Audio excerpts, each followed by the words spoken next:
Hello, good evening, and welcome to White Hart Lane, the new White Hart Lane Stadium. And what an occasion it promises to be. The terraces are packed for this game here, live on the JB Claret YouTube channel.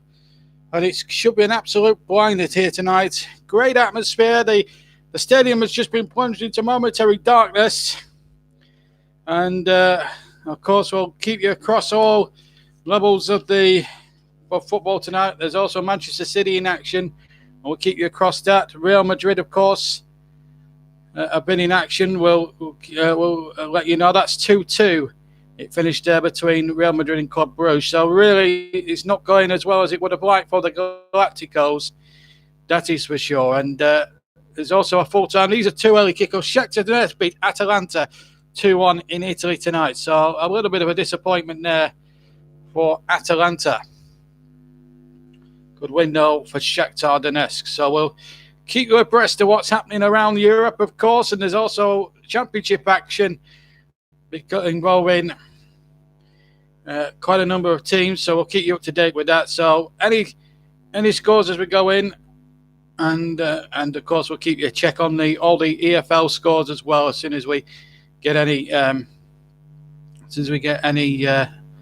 updates in a second or two. But what an atmosphere it really does promise to be. So we're all set for the teams still to come out of the tunnel.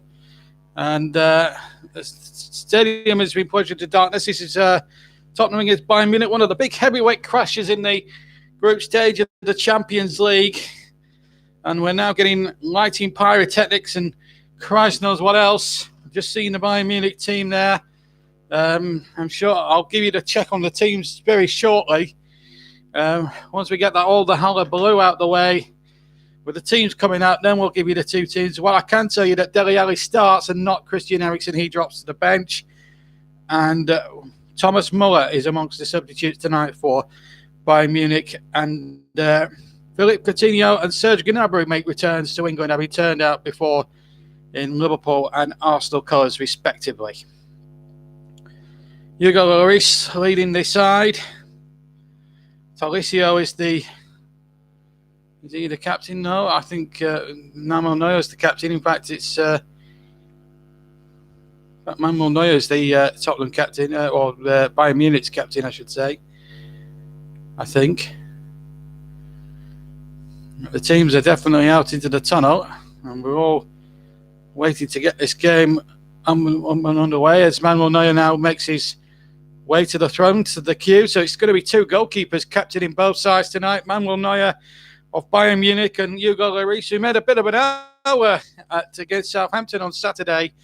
Well, can he redeem himself tonight with a good display? Of course, we've got Manchester City, of course, they're in action tonight. And we'll keep you across all the games that matter as we get them as well. So what an atmosphere then as the teams emerge from this tunnel. Remember, Real Madrid and Club Brugge is 2-2 and it's Atalanta 1, Shakhtar Donetsk 2. Them are full-time results. Clement Turpin is the referee as the teams come out into this cauldron of noise. That is the Tottenham Hotspur Stadium, the new White Hart Lane, as the referee lets the mascot pick up the match ball that was sitting on the plinth. And a tremendous reception. It's our first live match here, in actual fact, on the JB Claret YouTube channel. And I have to say, it is a magnificent arena. I am bowled over by it. They light in the pyrotechnics. I am absolutely bowled over by it. It's a terrific occasion for football. And a terrific night for Tottenham Hotspur as well. Now we'll hear the Champions League music play in the background as well. What a tremendous occasion. This is the top level of European football. And it's an almighty atmosphere. Well, it wasn't exactly the greatest of noises at Old Trafford for a large part of last night, but it certainly was. Well, it certainly is here tonight. A terrific occasion. And Bayern Munich, the German champions in town. Tottenham Hotspur with plenty to do. But they'll relish a night like tonight. These are what Spurs have worked hard for the last few seasons. Nights like this. They were finalists last year.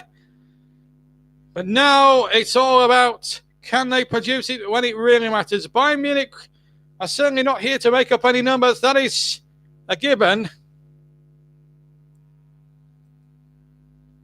So let me take on the two teams. Starting with Tottenham with Hugo Lloris in goal for them. Then it's a back four, Viria right back, Alderweireld and Vertonghen, the two centre-backs, and Danny Rose. Then it's a midfield three with Ndombele, wings, and Sissoko.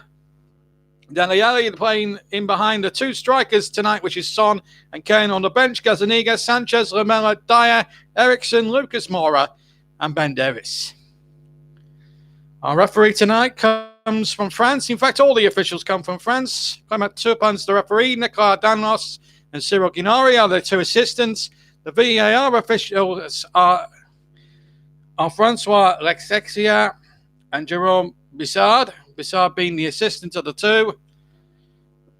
And all the officials, as I say, from France, as Clement Turpin conducts the coin toss with the two captains there, Manuel Neuer and Hugo Lloris. And let's take that Bayern Munich team with Neuer in goal. And then it's a back four, Pavard, Boateng, Soule, and Alaba. Then it's Tolisso, Kimmich, the two holding midfielders. And it's Coleman, Coutinho, and Serge Gnabry, former Arsenal player. He'll get a hot reception with Lewandowski up front.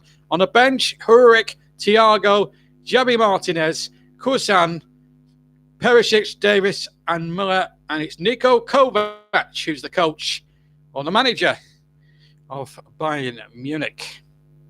German champions the last few years. Tremendous pedigree. Robert Lewandowski, formerly of Borussia Dortmund, of course.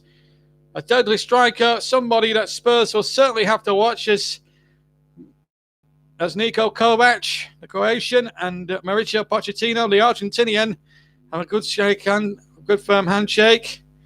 And we're all set to go practically here in the stadium, in the Tottenham Hotspur Stadium. A tremendous occasion, a tremendous noise, and a racket around White Hart Lane, or the new White Hart Lane, although they call it the Tottenham Hotspur Stadium. And away we go then. It's going to be Bayern Munich kicking off, and they have kicked off in the all red strip, and they're attacking the goal to our left. Spurs all in white, attacking the goal to our right. As Sissoko tries to get the ball forward to Harry Kane, but well cut out there by Alaba, the number 27. A tremendous occasion this for Tottenham. Nights like this they've been praying for years, and Kane now wanting to get at the Spurs defence. A very interesting selection from Pochettino tonight. I felt he could have gone with Ericsson in a lot of respects, because you look at the way Ericsson plays, but he's decided on the industry of Dele Alli as opposed to Ericsson. So it's a big call from Pochettino. Bayern Munich, champions of the land in Germany now for the last few years. Despite the ever-growing challenge from Borussia Dortmund and Red Bull Leipzig and others, they're still the kings when it comes to the German Bundesliga. Here's their number 32, Kimmich on the ball, but the ball's deflected. David Alaba, he'll have a few words.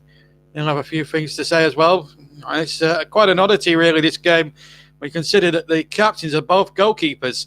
And a long ball forward now towards Gnabry. Gnabry now, the former Arsenal player, and he's checking on everyone. Gnabry shoots left-footed, and that would have been a sensational start for Bayern Munich.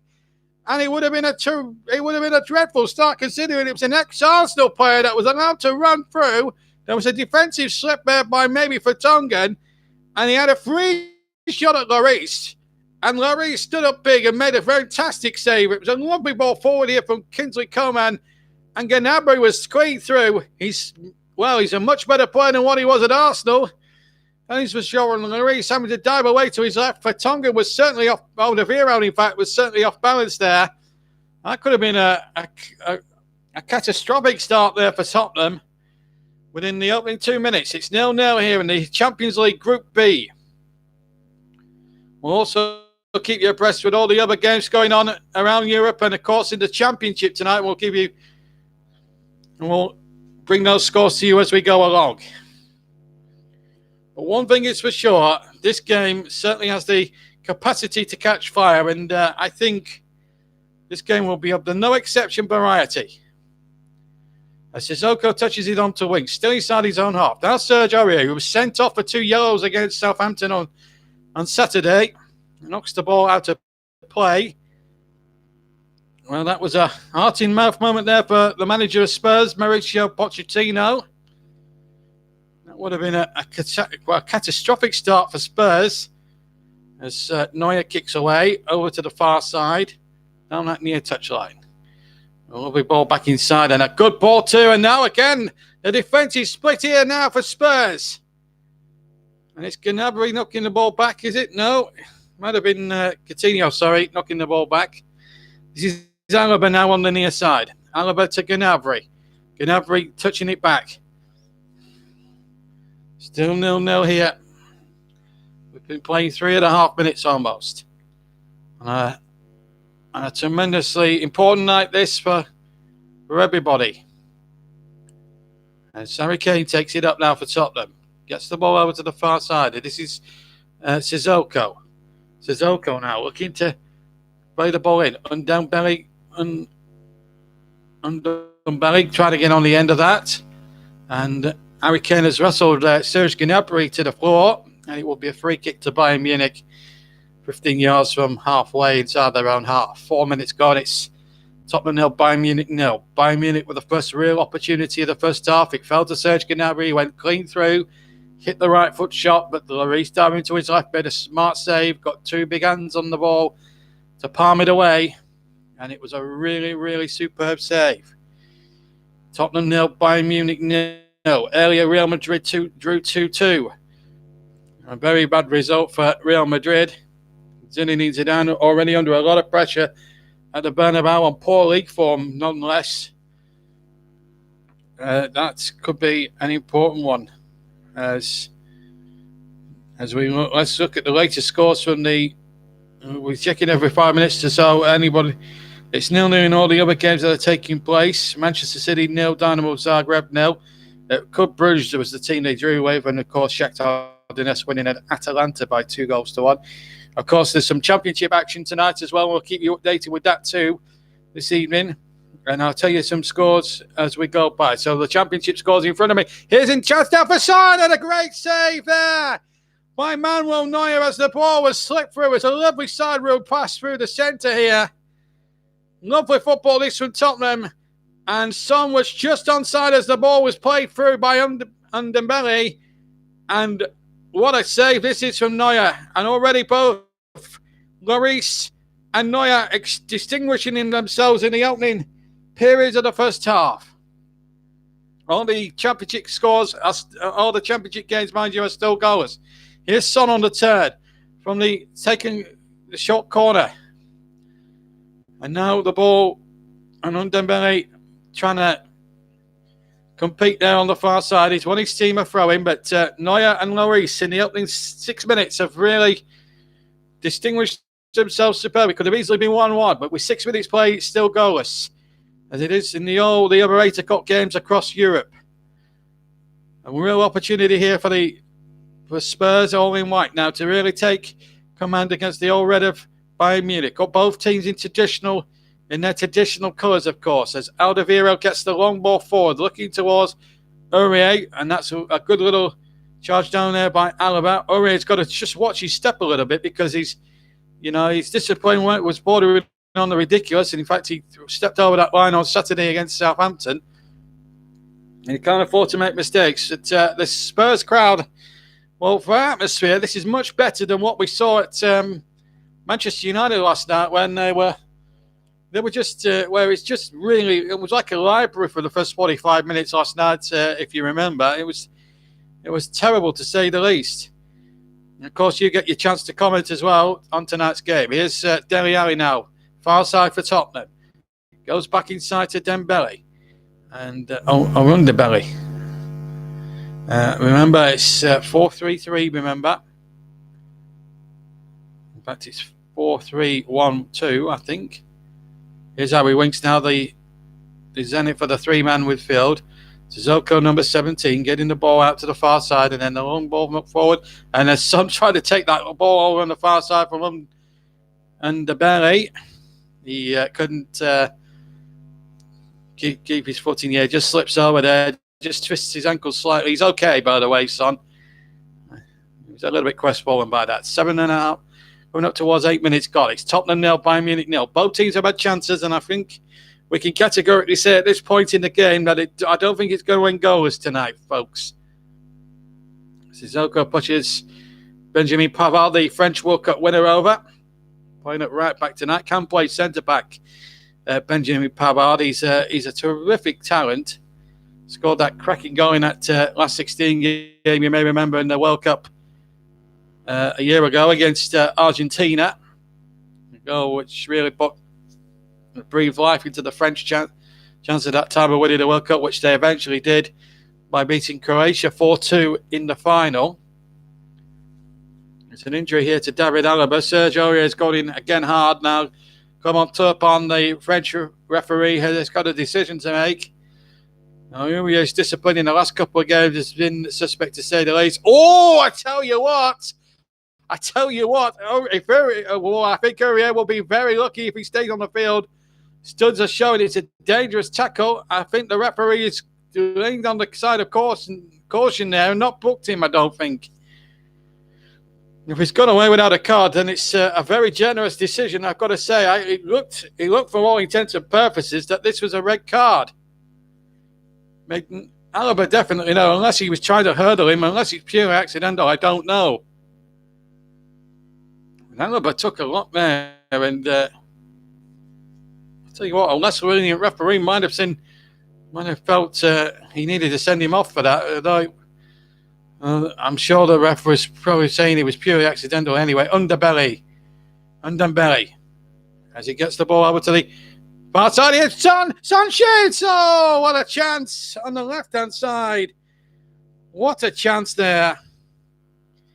What an opportunity that was for Son Heung-min on the far side. Sue's on. Good evening, Sue. Hope you're enjoying yourself tonight.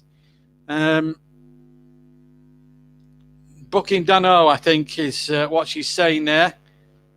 Anyway, good evening to you, Sue. Good evening to everyone. Of course, your comments really do count.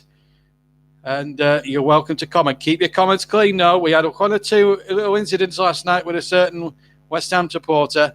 And he also had a personal attack at myself and Russ Vernon. So let's hope we can keep the comments clean and keep it good-humoured. But talk about this game we're covering. Remember, we've got Manchester City in action as well. We'll keep you up to date with that as soon as there's any score flashes. And, of course, the championship scores as the ball is played into the 6-yard area by Serge Gnabry. And it's stuck behind for a corner off Toby Alderweireld. So it's a corner kick then to Bayern Munich. Both teams having good chances here in the opening exchanges here. In fact, they're attacking the goal where the supporters are behind. The German fans away to my on left-hand side there was the shot. I think the flag is up anyway against Lewandowski, and there's no problems there. All the championship scores: Blackburn, Nottingham Forest, Hull, Sheffield Wednesday, Leeds, West Brom, Middlesbrough, Preston, Wigan, Birmingham, Reading, Fulham, Stoke and Huddersfield. All goals at the moment. No score, as I believe, in the game between Manchester City and, of course, Bayern Munich drawing Real Madrid, drawing 2-2. That with Club Brugge. What a result for Brugge, the Belgian side. A terrific result for them. A loose ball. Referee plays on. And Son is in the area. Son shoots. It's gone in. It's gone in the left-hand corner. And Spurs score the first goal of the game. And it's Son Heung-min who's got it. Bayern Munich claimed a foul in the build-up. It wasn't given. And then a lovely side roll pass through the centre. Son got in down the right. And finish it off superbly. The Germans are absolutely frustrated because they think the goal should not stand because of a foul on one of their players in the build-up. I'll just have to have a look at a replay to find out. It may well be checked for VAR. No way, that's a foul, I'm afraid. Danny Ali does nothing wrong. A lovely side rail pass by Underbelly.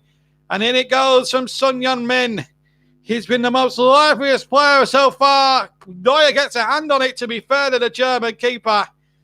But Son Heung-min hits it with so much ferocity. It's just too hot for Neuer to handle. And it's Tottenham who take the lead. The last year's European Cup finalists. Well, Talisio well, he thought he was fouled. I think he's gone down a bit too easily, to be fair. I don't think the Germans got any cause to complain. Good evening to Lewis Hodge as well. Good evening to you, mate. Nice to have you back tonight. 1-0 to Spurs. What a start for them. And just the tonic they possibly needed against the Bayern Munich side. They're looking out of sorts here because Neuer's kick's gone straight to Harry Winks. And Winks has got away from a defender. He's got past Joshua Kimmich into Sissoko on the left-hand side. Spurs are playing with a real swagger about them now. But here they come again now. This is Boateng trying to lead out the charge. And they've lost possession this time, Bayern Munich. They're rattled. There's no chance now. 1-0 to Spurs. It's all happening here. Almost 13 and a half minutes gone in the first half. And it's Son Heung-min who had an earlier chance that was saved by Neuer. But he's not to be denied this time. 1-0. 13 and a half minutes gone. And now here's a chance for Dele Alli on the far side. Ali now up against the defender there, Soulé. And it's a Bayern Munich throw. Danny Rose is furious because he thinks it should be a Spurs throw. But 3 attempts already, 3 on target, 1 goal for Son Heung-min. He's so far been a real standout performer already in this opening 14 minutes that we've been playing. Coming up towards a quarter of an hour. 1-0 to Tottenham.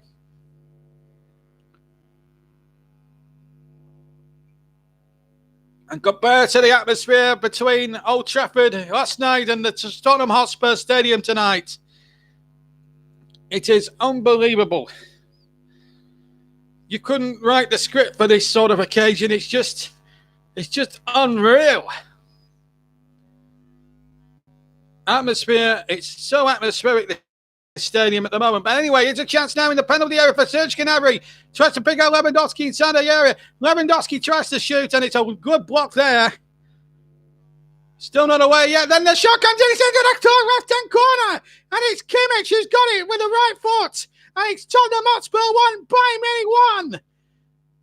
15 minutes gone, and we've already had 2 goals. And it's the German fans away to my left who are celebrating now.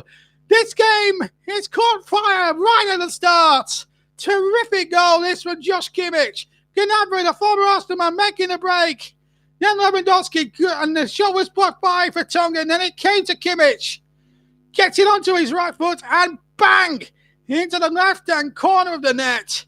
It's a terrific strike. Lloris has got no chance. And already inside 15 minutes, we've had 2 goals, 1 goal each. And this big heavyweight Champions League Group B match has really lit the blue touch paper. Now celebrations are on Niko Kovac's side. It's a terrific start to the game. Well, if we keep this up for a long, long time, it's going to be a marvellous game. 1-1. What a game here at White Hart Lane. And it was an 11th hour decision to go ahead with this match tonight. Boy, good, and we picked a good one for you guys tonight. Champions League, a real flavour of European football taking place tonight. We'll keep you abreast with all the other scores in and around Europe in a little while once we get a chance to have a little breather. Ball out of play, but we can't bring you anything because the ferocity of this game so far is at 1,000,000 miles an hour. But I can tell you that City, I think, are still drawing 0-0. And I think Lewis Hodge was correct. I think it is. Well, it's already a good game with nearly 16 and a half minutes played. We've had 16 and a half minutes, actually. Anyway, here's Kingsley Coman now. Far side. Coman back inside once again. This is good football, this. Alaba now. Alaba with the cross towards Kingsley Coman at the back. Well played, Danny Rose. In fact, an offside has been given against Kingsley Coman. And it's a 3 kick to Tottenham Hotspur. So a little bit of respite there for Tottenham. That's Kimmich. First goal in the Champions League this season for him. Good footballer. Very underrated in certain circles, but he's certainly a deadly finisher from long range, as he proved there. As the ball is chipped forward and Harry Kane's onto it. Out comes Neuer. He's well off limits. Harry Kane. Oh, and he almost turned it into his own net, David Alaba. Oh, my goodness me. It's end-to-end stuff here. It's almost like an FA Cup tie. This is being played at. It's a terrific game. How long they can keep this intensity up, I don't know. But Kane was clean through. The flag stayed down. Alaba got back on the line and turned it away past the left-hand post for a corner. And we're going to see a corner now to be taken on the far side by Dembele. And now we're going to, well, Spurs nearly went in front again. We're past the 17.5-minute mark. Dembele goes short. Son now will try and work an angle for a cross. It comes out to Danny Rose. Dembele again. Son now goes into the centre. Back into Dele Alli. Well, he tried to do one little trick and flick too many there. Lost possession, but Spurs have won it back. Deep inside Bayern Munich territory. Sissoko to Dembele. And Dembele runs on his man. Goes past the number 5 there for Bayern Munich. Not once, not twice, but twice. And it gets a deflection and it's a corner. Went past Pavard. Not once, but twice, I should say. What a game this is turning out to be. I don't think we'll have time to read out later scores at the way where at the velocity this game's going at the moment. It came off one of the defenders there. As the corner is taken, oh, it's a poor one there from Dembele. It really was a poor one. But the ball's been knocked out towards the far side. It's Son Heung-min. Oh, he's absolutely taken Lewandowski out of it there. Good ball! And the good flick save there, diving away to his left by Manuel Neuer there, the arrogant German goalkeeper. Took that ball in from Son with such arrogance, it was untrue. It wasn't going in, but Neuer wasn't to know that, in fairness to him. And here's number 10, Coutinho, the ex-Liverpool man, gets the ball out to the far side. This is great football here for both sides. A pleasure to watch. Lewandowski to Pavard on the far side. Infield to Serge Gnabry. Gnabry goes back, and Bayern Munich decide to retreat. Now number 20, and now number 24, Tolisso takes possession. Now number 32, Josh Kimmich has got the equaliser. Now finds David Alaba on the left-hand side, the near side as we look. Now the number 29 has it. Kingsley Coman runs past the defender, Serge Aurier, who was sent off, remember, in the Premier League against Southampton on Saturday. We'll try and keep you abreast with anything that happens. That's been a go in the Championship. Reading 0, Fulham 1. That's a later score. They've been playing 20 minutes in that game. We've almost played 20 minutes here at Tottenham as the corner comes in from Philippe Coutinho. It's nodded behind by Alderweireld for another corner. We've had 20 minutes of the first half here. It's Tottenham Hotspur 1, Bayern Munich 1. And it's another corner to Bayern Munich. I'd like to know the corner count at this stage of the game. We must have had about 5 or 6 corners from different ends of the ground. That's the way it's been in the first half so far. Plenty forward in red, as you'd expect. The ball into the penalty area towards Pavard. It comes out to Coutinho. Edge of the area. Right foot. Coutinho strikes it.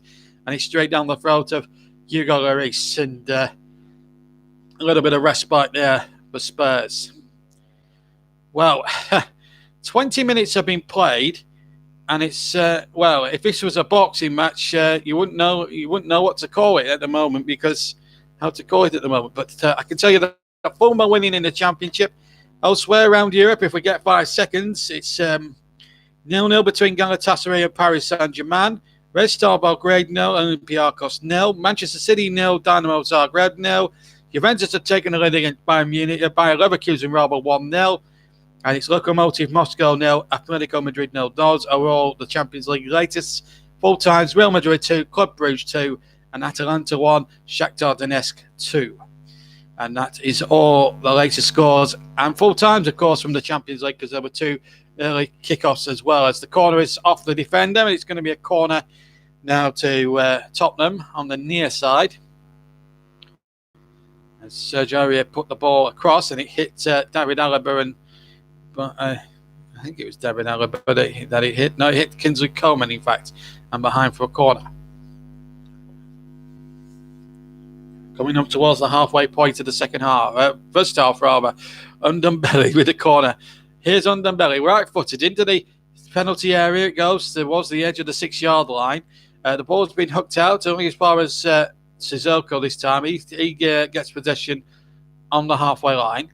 Finds Harry Winks here now, and he gets the ball to the right-hand side. And it's Danny Rose who's actually taken the swap flags with Serge Aurier now, and Aurier's got the ball now.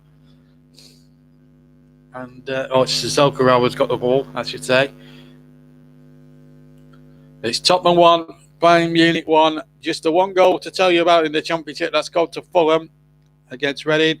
all the other games. Some of them 7:45 kickoffs at Blackburn, Hull, Leeds, Middlesbrough, and Wigan, and the Reading and Stoke games kicked off at 8 o'clock. British summertime, of course. If you're listening abroad, it's still British summertime in the UK. I don't even know we're coming into the cold winter months now, winter autumn at the moment, where the leaves fall off the trees and all that. But we've seen Goldsby falling off the trees at the moment. We've seen 2 of them already.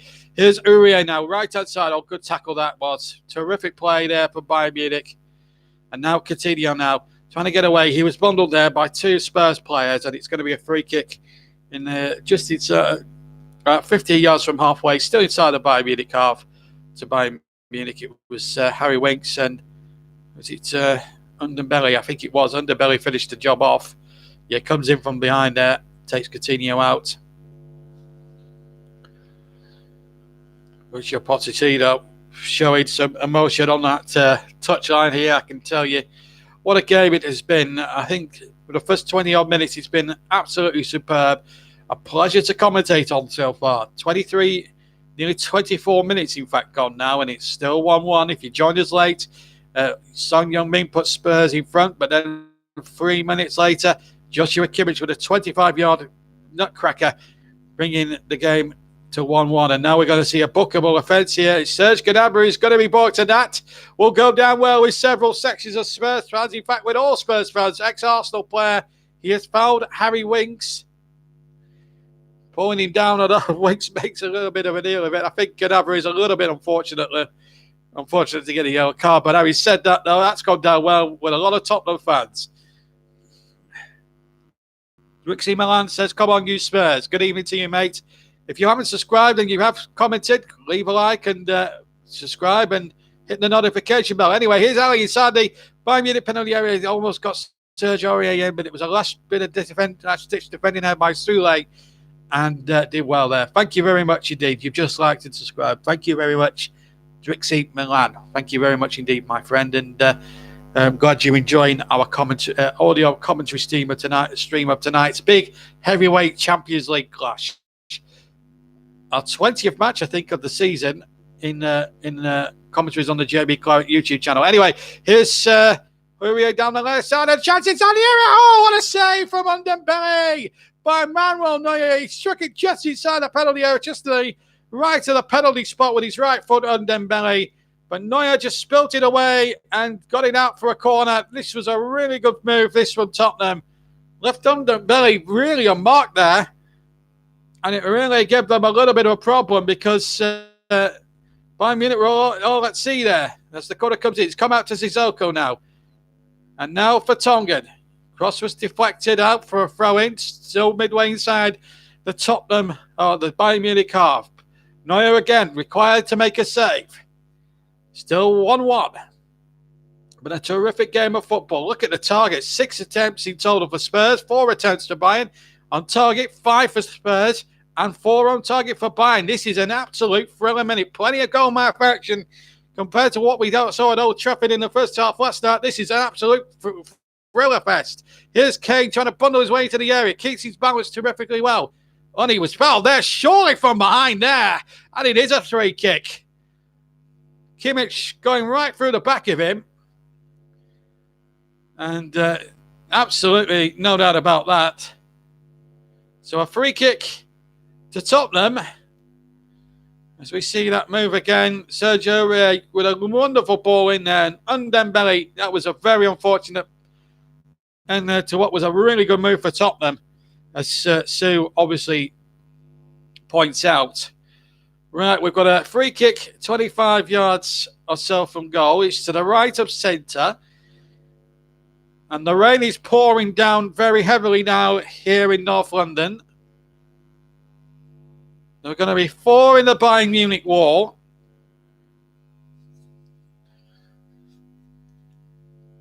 And as soon as we get any goal flashes from the Etihad, we'll let you know as well. But Juventus are winning in one of the other Champions League games. Real Madrid drew 2-2 earlier today. Harry Kane over the free kick. Right foot, maybe Rose with the left foot. He can't hit them from that range. But Harry Kane might just fancy this. It's nights like this he's always geared up for. Harry Kane. Can he strike another crucial blow here for Spurs? 27.5 minutes have been gone now as Kane steps up, right footed, gets it over the wall, but just couldn't have the dip to get it up. He got it over the wall okay, but just didn't have the dip to get it down and underneath that crossbar, and it went whizzing over the top of the crossbar. Didn't miss the goal by much, actually, and it had Neuer sprawling away, I should say, to his right. And Tottenham giving a good account of themselves. Fulham have now gone 3-0 up at Reading. That's an 8 o'clock kickoff. They've been playing 29 minutes. And Leeds have just taken the lead in that big championship clash between them and West Brom. Two of the losing playoff semi-finals from last season. Clashing there, and it's Leeds winning 1-0. There's been another goal in the game at Middlesbrough, and it's gone to Preston, who are going really well under Alex Neil. They're 1-0 up at Middlesbrough. That's in the championship. As we see Manuel Neuer just take the ball away again. And here's how Jan Vertonghen, I should say. Here's a chance now for the crossing from Rose. It wasn't dealt with properly, and Dembele's on the way, and then he blocks the attempted clearance there by Kimmich, but it's an handball. So by Alaba, sorry. And it's a handball, apparently. And it's a free kick. Let me tell you about other Champions League scorelines. Let's see if there's been any changes in the scores. 0-0 between Galatasaray and PSG. Red Star Belgrade, Olympiacos still goalless. And City still goalless, I can tell you, after 28 minutes. And Lokomotiv Atletico is still goalless. And Juventus still winning 1-0 against the German side by Leverkusen. We'll take a 5-minute break, and then when we get a 5-minute break, we'll run down all the scores from tonight. Preston, Leeds and Fulham all winning at the moment in the championship. As Dele Alli runs forward now for Spurs. Keeps his balance really well. And now here's a chance now for Ali again. And Dembele making the run as well. And here's Son with a shot, and it's just into the side netting. I thought for a moment the net had bulged, the net had rustled, but at the wrong side of the net. Half an hour ago, it's still Tottenham 1, Bayern Munich 1, and Son, in fact, was in an offside position as the ball was played in, so I don't think the goal would have stood in any case, because I can bet you £1 to a penny that would have gone to VAR, and that would have easily been chalked off as Neuer kicks along. 3/4 of the way practically up the field here at the Tottenham Hotspur Stadium. It's a big, big ground, I can tell you. It's almost like watching little chess pieces from the position we've got ourselves up here. And it's like watching a game of chess taking place out on the field, but it's a great game of chess. It's not a slow game of chess, it's a quick game of chess. Half an hour ago, it's still 1-0. But how we haven't had more than the 2 goals we've seen so far is a testament to both goalkeepers. In fact, Manuel Neuer at one end for Bayern Munich, and Lloris at the other end, the left-hand end. He's defended the left-hand end, Lloris. Neuer the other side, the right. And we're inside the last quarter of an hour of a high-octane first half. And it's Tottenham Hotspur 1, Bayern Munich 1 in a big heavyweight clash in Group B of the UEFA Champions League. Liverpool and Chelsea play matches tomorrow. As Uribe now knocks the ball back, and now he gets the ball back from Vertonghen. Infield to Winks from Uribe, and Winks has to turn away from 2 defenders, but he's lost it. He was easily barged off the ball by Lewandowski. It's 1-on-2, but Bayern Munich getting some support here. Kimmich is also there, so too is Gnabry, and also Coman. As Coman tries to get the cross in, Gnabry was waiting in the centre, and well, in the end, it could have been catastrophic there for Spurs and for Harry Winks in particular. Niko Kovac's side can certainly break well. They break very hard and fast. And they certainly did that there. 32 gone. It's still 1-1 here in this big heavyweight Champions League clash here between Spurs and Bayern Munich. Here's Coutinho to Alaba. Alaba with the left-hand side, crossing in towards the 6-yard area, and it was Lewandowski with a header. I think there might have been a foul inside the 6-yard area in any case on Jan Vertonghen. It's a 3-kick. For Spurs, I think. But a lovely little cross there from David Alaba. He's been doing that for many, many years. And Lewandowski just levering into his elbow, just levering into Jan Vertonghen slightly. He's okay now. He's up and on his feet. 32.5 minutes, and it's still 1-1 here in a really high octane, million miles an hour game that's gone from end to end every so often, which hasn't given us chances to get any goal flashes up yet. But I can tell you, the Juventus are winning against Bayer Leverkusen. And Preston were winning last we heard. We'll check on the championship in just a second. Here's a chance now for the ball in from Kingsley Coman. Lewandowski and Gnabry were waiting, and then Coman knocks the ball back, looking to find Pavard, but he loses out, and the rain now pouring down. I can just see a picture of the floodlights here at Spurs on the top of the stands, and the rain absolutely pouring down at the moment. Chelsea, for the record, have got Lille away tomorrow, and Liverpool at home to Salzburg as well. But we won't be covering Wednesday night's Champions League games, as I've got another engagement, I'm afraid, so I won't be commentating on this one. This is going to be our live Champions League offering for you this week. And it's the first of our Champions League proper coverage, of course, because we didn't get the chance to do the first round of fixtures a couple of weeks ago. We did the Europa League as a double header to celebrate us getting 600 subscribers. And a big huge thank you to each and every one of you that has subscribed over the last 3 or 4 years since we started doing these audio commentary streams. It's been a runaway success, certainly in the last couple of years, where it's just come thick and fast of the successful World Cup and the European Championships to come later in the year, as Kingsley Coman goes for goal, left-footed, and it's wide of the right-hand post of Hugo Lloris and behind for a goal kick. So a little bit of respite as the German fans are flying their flags at the moment. Middlesbrough, 3 or 5 of these scores at half-time now. Blackburn 0, Nottingham Forest, who were leading at one point in the Championship, at 0-0. Hull Sheffield Wednesday is a half-time score as well, 0-0. Leeds League 1-0 against West Brom at Ellen Road. That's also a half-time scoreline as the ball's cut out and away goes Alaba. Middlesbrough have equalised against Preston, so that's 1-1 going into half-time there. In fact, it is half-time. And Wigan Birmingham is another half-time score, 0-0. And here's Kingsley Coman again on the far side, chips it towards Lewandowski, but it's headed away once again. He comes out again, and here's a chance now for number 4 Sule to get it out to the far side. It's Benjamin Pavard infield to the number 25 Tolisso. Pavard again, and Coman is there too.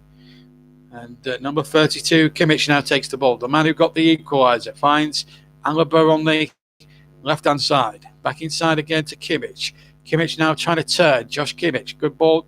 Just a nice easy ball there to Benjamin Pavard. I'm desperate to tell you the championship scores. Latest scores, 37 gone, Reading 0, Fulham 3, and Stoke 0, Huddersfield 0. They've been playing 34 minutes. So that's the championship signed, sealed, and delivered. We're inside the last 10 minutes of the first half. And here's Philip Coutinho, 20, 30 yards from goal. Inside to Kimmich, just to the left of him. Kimmich chips it in there towards Lewandowski, who was onside as the ball was played. Away comes Winks now, but he loses possession. But and Dembele was there to help him out, and he's found Sissoko really well. Now Rose takes it up for Spurs. A little bit of respite now for Spurs. They were under a little bit of pressure there because it's a nice little pass in there from Bayern Munich that tore Spurs apart for a little while and toyed with them a little bit. Now Aurier round the corner. Ali has stayed onside. Inside the Bayern Munich penalty area. Knocked it back, and he tried to find Harry Kane, and there was just too many red shirts back inside their own penalty box for the ball to get for Ali to find Kane, and in the end it was booted out for a throw-in on the right-hand side. Level with the Bayern Munich penalty area to Tottenham Hotspur. Aurier takes back to Dembele. Now Aurier into Son, who scored Spurs' goal. Opened the scoring, of course. Here's Vertonghen knocking the ball in towards Kane, and Ali goes down looking for a free kick. The referee unmoved, and there's a foul there by Harry Kane, but Spurs reckon they should have had a free kick of their own because Ali was in the opinion, and Harry Kane backed him up a little bit there. He felt they were fouled. I'm just seeing a replay of the incident there. Well, there's a little bit of a push there in the back of Ali, and then obviously Tolisso gets fouled as well by Harry Kane when he's trying to battle for the ball. And the referee from France, standing no nonsense. He's had a good game, actually. Clement Turpin.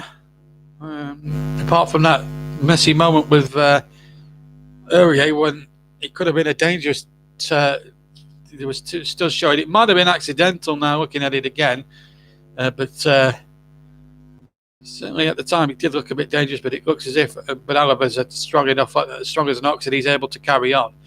Anyway, here's Benjamin Pavard, the Frenchman. It's a Coutinho. Coutinho turns. That's a nice ball, and he almost found Gnabry now. That would have been a bit of a turn up if Serge Gnabry had scored then, and that would not have gone down too well with a lot of Tottenham fans. 60,000 the stadium holds. It's a tremendously big ground, replacing the old White Hart Lane, which saw some of the great European nights.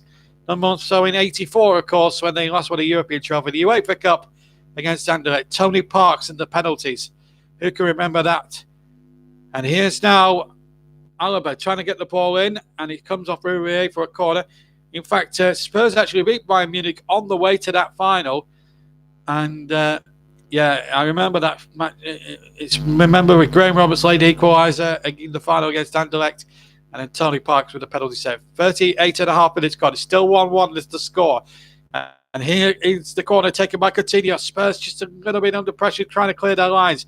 Winks did so, but it was a bit up and under-ish. And now the ball will break here to Coleman on the far side. Still one apiece. Coleman now to the byline. Takes on Winks. Beats him. Now Pavard comes in. In fact, it's not Pavard. He's actually inside the penalty area. Still one apiece. The ball headed back into the penalty area. Pavard is onto it. So too is Coutinho. Left of the penalty area. Good football again. And then the ball pulled back there by the number 24, Tolisso, but he's lost possession. And now Son can bring it away down the right for Tottenham. He's got Dembele on the overlap if he chooses it. And he tries to get him in, and he's kept it in on Dembele to his internal credit. And then he goes and swings in a very wild cross, which completely misses everybody in the penalty area. It goes behind Manuel Neuer's goal very wildly into the big one-tier stand that holds something in the region of about 25,000 people, I believe, or 20,000 people. A big one-tier stand. It's almost like the stadium in Dortmund, where they have the big yellow wall that holds something in the region of about 25,000 as well. But it's a unique Tottenham Hotspur atmosphere. It's good to see him back at a proper stadium after 2 years away at Wembley. I'll explain all that in a later time, Lewis. I've got a lot on my mind with commentary and reading out things like that. But we'll certainly have you as a moderator for future commentaries. Get in touch. I'll certainly get in touch with you about that and make you a moderator. Don't you worry. Here's Gnabry now down the left-hand side, takes on his man, gets a cross in, and it was bad to be beaten out by Lloris inside his 6-yard area. He was under no great pressure. But I mean, a lot of people would say he should have caught that, but in fair to the keeper, it was coming at him with some ferocity. Meanwhile, Sule gets a cross in back and looking for Lewandowski, and it was an opportunity there that was just a little bit wasted there. We're inside the final 5 minutes, still one apiece. You've not missed anything if you've joined us late. And now here's Coutinho, but he's lost out. And now the other number 10, Kane, and he's lost out too. He's lost out to Tolisso. And now here's David Alaba on the left-hand side here for Bayern Munich, deep inside Spurs territory. And back to number 17 here, Jerome towards Boateng. Now Kimmich, who equalised for Bayern Munich in the first half. Cancelling out an early goal from Son Heung-min. Still one apiece inside the last 4 minutes. And here come Bayern Munich with Alaba now, left-hand side. Gnabry wants it and he gets it. He's got the plaster cast on his left arm. Coutinho tries a right-footed shot, which was blocked by Winks. Now Lewandowski tries to bundle his way through to the penalty area. Then there's a foul there on... it's a yellow card there for... Is it Alderweireld? On Philip Coutinho. It looks like it. No, it's Dembele, who's been booked, not Alderweireld. It looked a very dicey challenge for him to make. And this really puts Tottenham on the back foot. So it's Dembele who becomes the latest player into Clement Turpin's notepad. Still playing in the games at Reading and Stoke. Still 3-0 to 4, 0-0 between Stoke and Huddersfield. two bottom teams desperately needing points. Nathan Jones under real pressure at Stoke. There's been talk today that Tony Pulis could go back to the Bet365 for a third spell. Danny Cowie and Nicky Cowie have taken over at Huddersfield, and they haven't yet had the desired effect yet like they did for so many years at Lincoln City. Have they found this challenge at Huddersfield too hot to handle? I wonder. Time will tell. Free kick though to Bayern Munich in a very dangerous position, 25 yards out, left of centre. This is a real worrier here for Spurs as we go inside the final couple of minutes of the first half. A goal now for Bayern Munich would be a catastrophe now for Tottenham.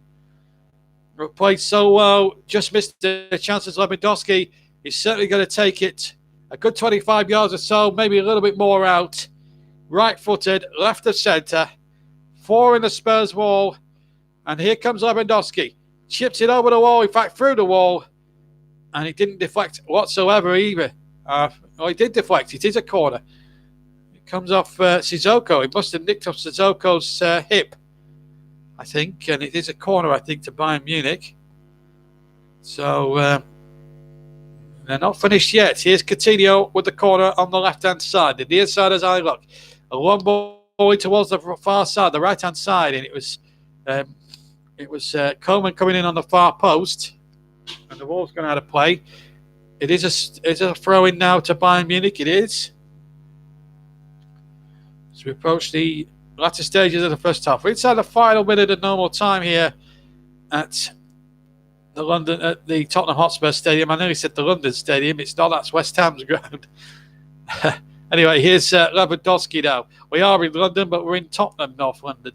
And anyway, it's another throw-in. Level with the Spurs penalty area on the far side.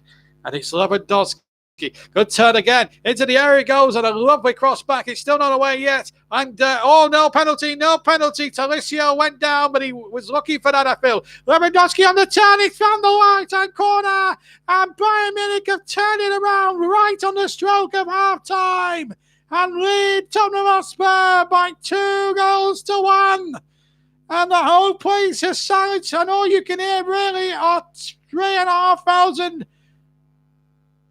over enthusiastic celebrations from the Barbarians. It's an absolute joyous time for them. The German fans are delighted. And the stadium is stunned. Never a penalty there. Uribe stood his ground and then Belly got himself in a tangle. Then the right-footed shot entered the area inside the D. Lewandowski on the turn. And all of a sudden, all that optimism, what Spurs going in front, has now evaporated on one little swivel and shot. Right-footed shot by Lewandowski. Luis could not have seen that till very, very late. Kritongan was in his eye line as well, in his line of sight. And into the left, into the right-hand corner it goes. That's a hammer blow for Spurs as the whistle goes for half-time. We hardly played 1 minute. We played about 46 seconds of injury time at the end of that first half. Well, some put Spurs ahead early in the first half, and then 2 brilliant long-range strikes from just outside the penalty box. First of all, Joshua Kimmich equalising after 15 minutes. Some put Spurs ahead after 12, and then Lewandowski with practically the last kick of the first half has put Bayern Munich in charge. We're going to take a 5 or 6 minute break here at the new White Hart Lane, and we'll be joining you in about 5 or 6 minutes' time. I've got to go somewhere for a little go and get some supplies, and then I'll join you with all the hard times around Europe and in the Championship at the moment. But it's not looking good for Spurs. It was a bright start for them, but Robin Lewandowski has just put them 2-1 down. And they've got a mountain to climb for the second half. We'll rejoin you in 10 minutes' time with the half-time scoreline: Tottenham Hotspur 1, Bayern Munich 2.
Welcome back to the Tottenham Hotspur Stadium, where it's 1-2. It's Tottenham 1, Bayern Munich 2 at half time. Let me keep you abreast with what's going on around Europe tonight, because of course there's a lot of, we'll have a few, in a second or two we'll keep you abreast of what's going around Europe tonight, because there's been other games played tonight. As far as I can see, make out that Manchester City are drawing 0-0 last I heard, so we'll give you the half times from that. And of course, what I can also tell you is that there has been there was also the Real Madrid game that finished 2-2 tonight at the Bernabeu Stadium between them and Club Brugge. So this is what we've got at the moment. Real Madrid 2, Bruges 2, Atalanta 1, Shakhtar Donetsk 2. They are full-time scores earlier today. Elsewhere, it's Galatasaray 0, PSG 0, Paris Saint-Germain 0, Red Star Belgrade 0, Olympiacos 1, the team that cheated Burnley out of the Europa League last season, winning 1-0 away from home. Our match, Tottenham 1, Bayern Munich 2. I wish it was Burnley, but it isn't. It's Bayern Munich 2. Manchester City 0, Dynamo Zagreb 0. So City no way through yet, even though they put City past Watford the last time they played at the Etihad. Juventus 1, Bayer Leverkusen 0, and Lokomotiv Moscow 0, Atletico Madrid 0. All the games tonight have kicked off at 8 o'clock, with the exception of the first two, which are now 4 times. Right, in the Championship. The Championship at this moment in time, these are the scores as we've got them at the moment. We're into this. 5 of them are already in 10 minutes almost into the second half. It's Blackburn 0, Nottingham Forest 0, Hull 0, Sheffield Wednesday 0, Leeds 1, West Brom 0. Big result that could be for Leeds. Middlesbrough 1, Preston North End 1, and Wigan 0, Birmingham 0. They have now played neither 54 or 55 minutes in those games. Half-time scores, 2 of them. Reading 0, Fulham 3 is a half-time score, and Stoke 0, Huddersfield 0 is also a half-time score as well. And I think there's a full Champions League program as well. In fact, it's an EFL Trophy night, so let me give you the EFL Trophy scores. Crawley 0, Norwich City under 21s 1, Southend 0, Brighton and Hove Albion under 21s. Southend 0, rather, Brighton and Hove Albion under 21s 1. Walsall 1, Southampton under 21s 0. MK Dons Southern Group G, MK Dons 1, Fulham under 21s 0. Southern Group H, Peterborough 1, Arsenal under 21s 0. Northern Group A, Burton Albion 0, Everton under 21s 1. Northern Group F, Rochdale 1, or Rochdale 0, Bolton 1. That's a local derby up there in those parts. In Group G, up at Morecambe, it's Morecambe 1, Wolverhampton Wanderers under 21s 2. In Group H, Lincoln City 0, Manchester United under 21s 1. In the National League, 2 games. 2 games to bring you about. One is played 45 minutes, the other 51. They played just into the second half at Fylde, and it's Fylde 0, Barnet 2. And Tim Flowers, Selly Moles lead Wrexham 2-0. That's at 45 minutes. The FA Trophy we don't know about. I can tell you that the National League golf between Leamington and Hereford is a match postponed. And up in Scotland, it's in the Lowland League. It's Caledonian 2, Delbeaty Star 3, Edinburgh University 0, Bonnyrigg Rose 2, Retna and Gala Ferrydean. That has been called off because of floodlight failure, and Bartons and Berwick are also postponed as well. And it's the University of St Andrews, I think 1, Keelty Hearts 0. So plenty happening there in football up and down the country and all over Europe, in fact. As a matter of fact, here tonight, what an atmosphere it could well be. Terrific, been a terrific game to be covering and watching, but at the moment it's Lewandowski's goal that's winning the game at the moment. A terrific game, but still any game still still anybody's still to be won and lost as the team's now prepared to get ready to go out again for the second half. I remember later scored City 0, Zagreb 0, Juventus 1, Bayern Leverkusen 0, Galatasaray PSG 0-0, Lokomotiv Atletico Madrid 0-0, and Restore 0. Those cheats from Olympiacos won. I say cheats because they cheated Burnley out of the Europa League a year ago. And certain people are still very bitter about it, as we're going to see a substitution. Thiago is going to come on, in fact, for Bayern Munich, I believe, at half-time. So we're going to see a substitution at the start of the second half. And Thiago has come on, and he's replaced David Alaba. So Thiago on. David Alaba off. So there must have been an injury. It must have been the injury that they picked up in the first half.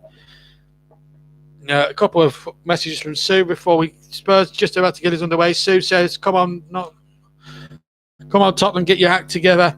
I don't recall being any stoppage time. There was about 48 seconds of it all told.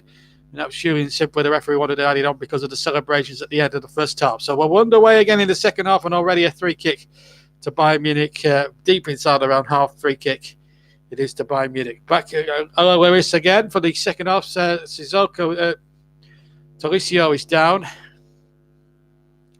Very chilly night here. Just leave her in there with the arm there, Harry Kane. A slight little elbow, which was purely accidental. And the referee quite happy now. He's going to book Kane, is he? He's going to book Harry Kane. Oh, it's a yellow card. Well, I think this is purely accidental. He's only got eyes for the ball there. Well, I'm afraid the referee has not won many friends around this stadium. I think Tolisso has got a bit of a reputation for play acting, and he's conned the referee there. There's no doubt that Kane elbowed him, but he elbowed him he elbowed him there very accidentally. It's got to be said. I just don't understand. I don't understand why that was a booking. I can't understand that. That looked a strange decision from Clement Turpin, who's acting as if he's a bit of a terpin at the moment. Anyway, here's Rose is surely bundled to the ground there, and it has to be a Spurs free kick. They've taken it quickly to Sissoko. Rose took the free kick, incidentally. Now Vertonghen. 2-1 to Bayern Munich. Plenty of time left for Spurs. Remember, it's just 3 Champions League points. They got a point in the first match at Olympiacos, Tottenham. They really need to win this one. Oh, that's a foul. That is a foul, surely. No, the referee's letting it play on.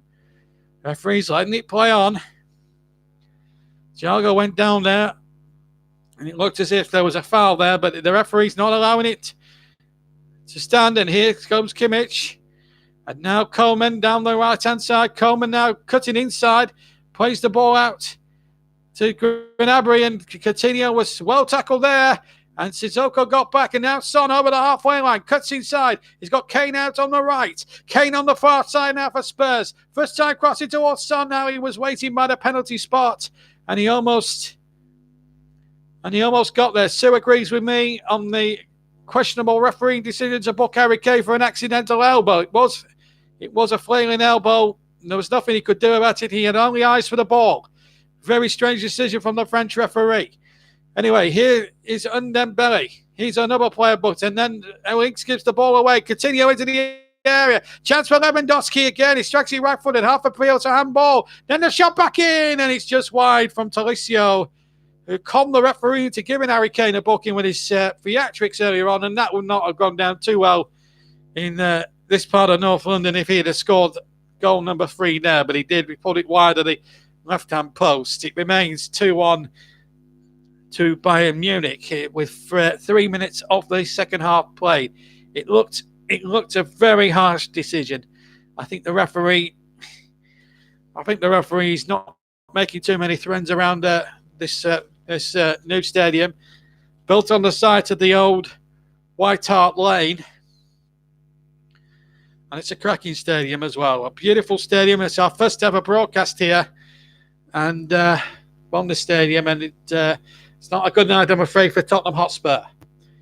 but they're still very much alive in this game. If they can get the next goal, it could easily turn out another way. But if Bayern Munich get it, then it could well be curtains for Tottenham. But you don't know. Here's Boateng to number 4, Sule. Sule now finds Kimmich. He got the equaliser, of course, but he's lost it now. And Winks charging forward. He's got Kane up ahead of him. All behind Harry Kane. He might still reach Son, but in came Boateng to clear up the danger there. Just for a second, Spurs were breaking down. It was 3-on-3. And it could have gone either way. Undembele trying to win it, but he's lost it now. And the ball is knocked over to the far side. This could be danger. Gnabry's waiting in the middle if he chooses to. And it was Lewandowski leading the charge down the left. And that could have been a right old pain in the backside there for Tottenham. Anyway, long ball forward. And now he's in behind. He's onside. Dele Alli shoots, but he's in it straight at the goalkeeper, just to the right of the goal as he struck in inside the penalty area. But the angle may be a little bit too acute, and it would have took a lot to make Manuel Neuer, and he was almost off balance as he struck it right-footed anyway. So I suppose in hindsight, it was probably half a chance, maybe a three-quarters worth of a chance. 5 gone in the second half, still 2-1 to Bayern Munich, and that is the current score at the moment. We'll let you know in the Championship what else is happening elsewhere. In fact, we'll check all over Europe as well, but I can tell you that Leeds are winning at the moment. And we'll get full. Anyway, let me just tell you what's been going on around Europe. Atletico Madrid have just taken the lead against Lokomotiv Moscow. So it's Lokomotiv Moscow 0, Atletico Madrid 0. Atletico Madrid 1. Man City still 0-0, and Galatasaray and PSG remarkably still 0-0. That's the only 2 games at the moment that are goalless. Olympiacos winning Red Star Belgrade. Not a team I admire so much, the Greek side. They cheated Burnley out of the Europa League last season. And, of course, Juventus won by Leverkusen 0. I'll tell you all the scorers as we end tonight's programme. But at the moment, it's 1-2 in favour of Bayern Munich. And here's Rose. He's bundled to the ground. Referee instructing him rather dramatically to get up on off the grower. And now Coman as they go deep into Spurs territory now. Just the one change from Bayern Munich. That substitution. Off went Alaba and replaced by Thiago. So it's Pavard, it's Neuer, Pavard, Sule, Boateng, Thiago, Kimmich, Tolisso, Gnabry. The only Bayern Munich player incidentally booked. Coutinho, Coman, and Lewandowski, Ulrich, Martinez, Kuzans, Perisic, Davis, and Miller are the substitutes for Tottenham. Their lineup, just to remind you, it's Lloris, Uribe, Alderweireld, Vertonghen, Rose, Harry Winks, Moussa Sissoko, Undembele, Dele Alli, Son, Young Min, who scored the goal, and Harry Kane, who was harshly booked at the start of the second half. On the bench for Spurs, Gazaniga, the keeper, Sanchez, Lamela, Eric Dyer, Christian Eriksen, who could make a difference if he comes on there. I've just seen a shot there of Thomas Muller. Lucas Moura, who's a terrific player of his own accord, and Ben Davis, the left-back, should they need him. Ben Davis, of course, signed from Swansea City. Still 2-1 to Bayern Munich. This game still in the melting pot now. If they can get the next goal, Tottenham, they've got every opportunity in the world. But it's Bayern Munich on the attack here.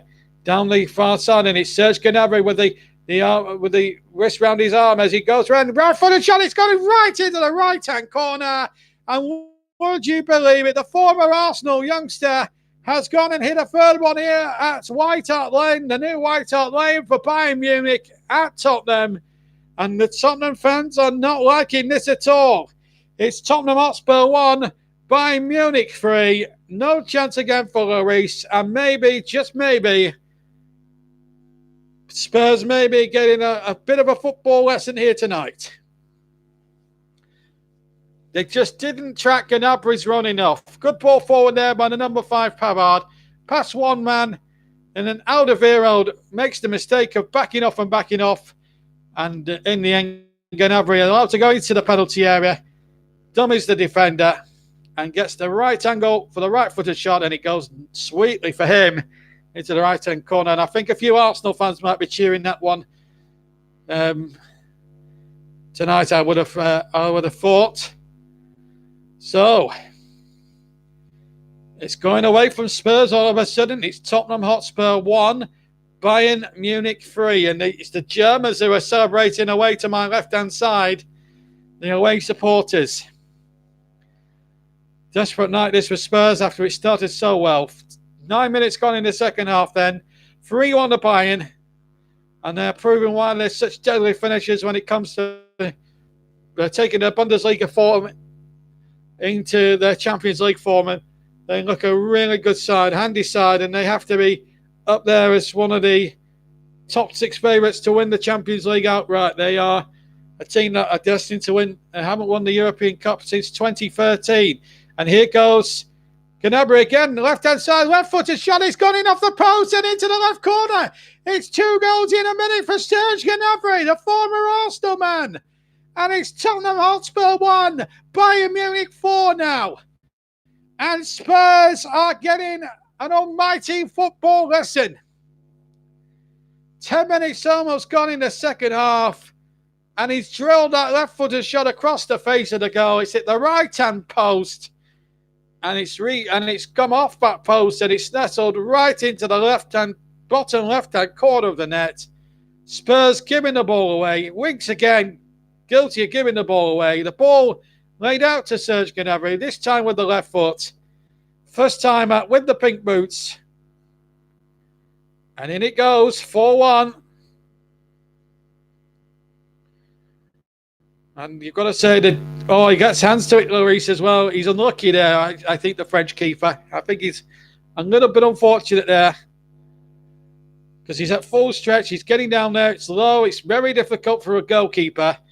And he's diving to his left as well. And it's very, very difficult. But Niko Kovac's side have played exceptional.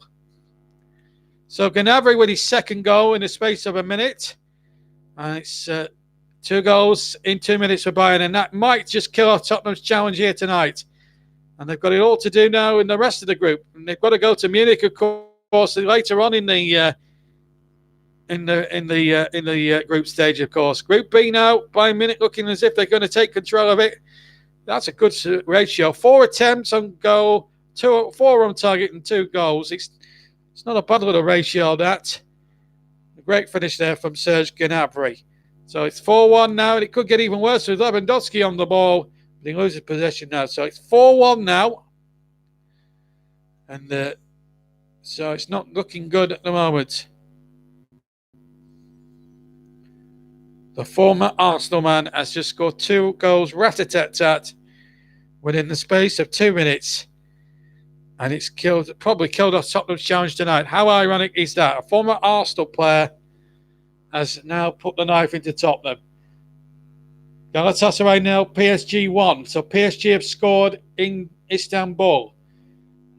Red Star Belgrade 0, Olympiacos 1. Dirty word with me as a Burnley fan. I mean, been robbed by those cheating Greeks last season in the Europa League.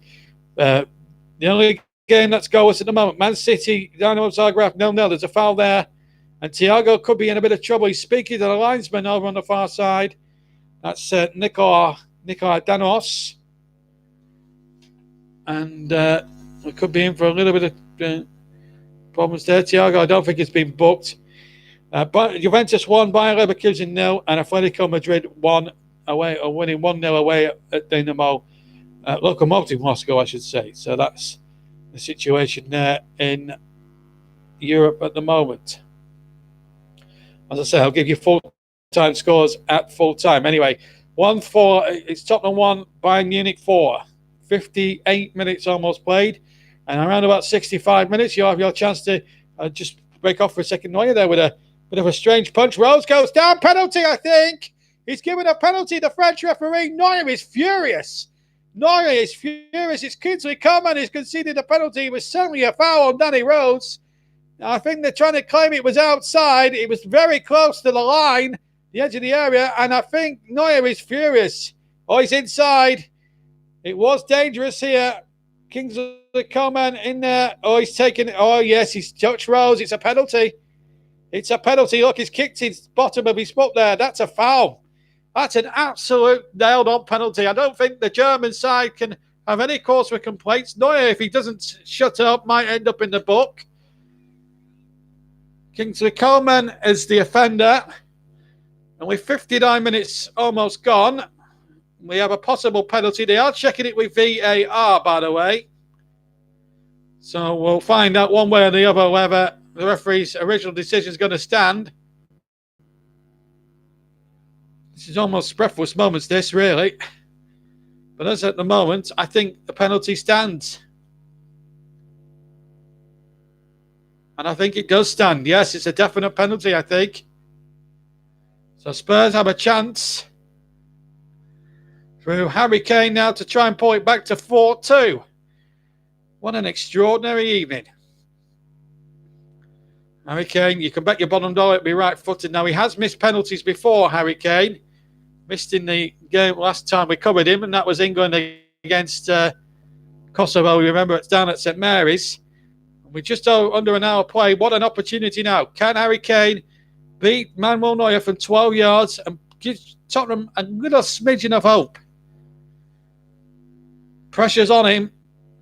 60,000 Spurs fans are hoping he can bury this one away and get Spurs back on the trail. Neuer can dance on his line. He can't move off the line. Kane steps up, right-footed, scores into the right-hand corner.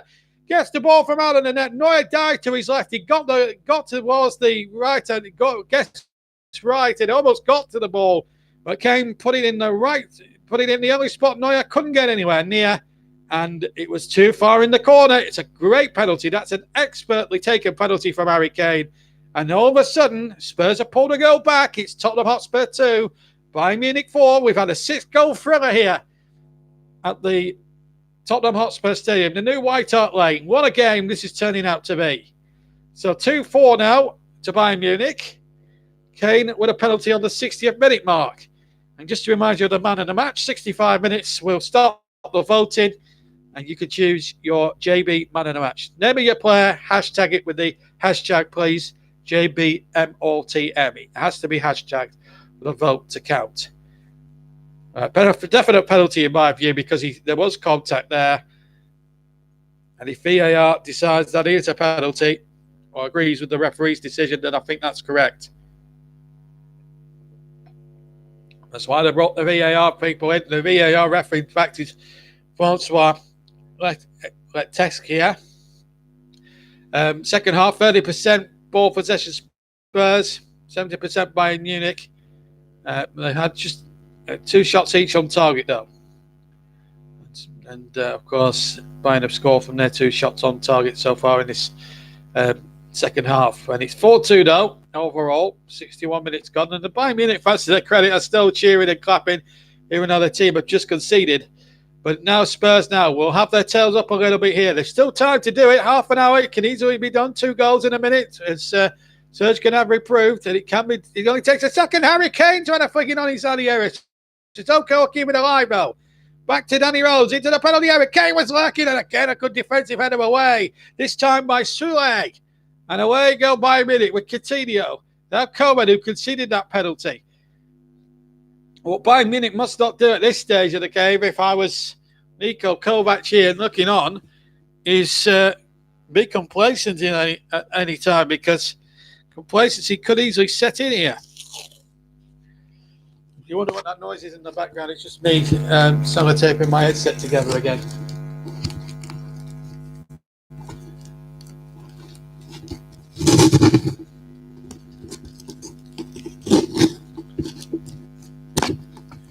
We're going to see Christian Eriksen on now. Just needed to be a bit more comfortable with my headset on, so apologies for that. Anyway, here's Son Heung-min now for Spurs.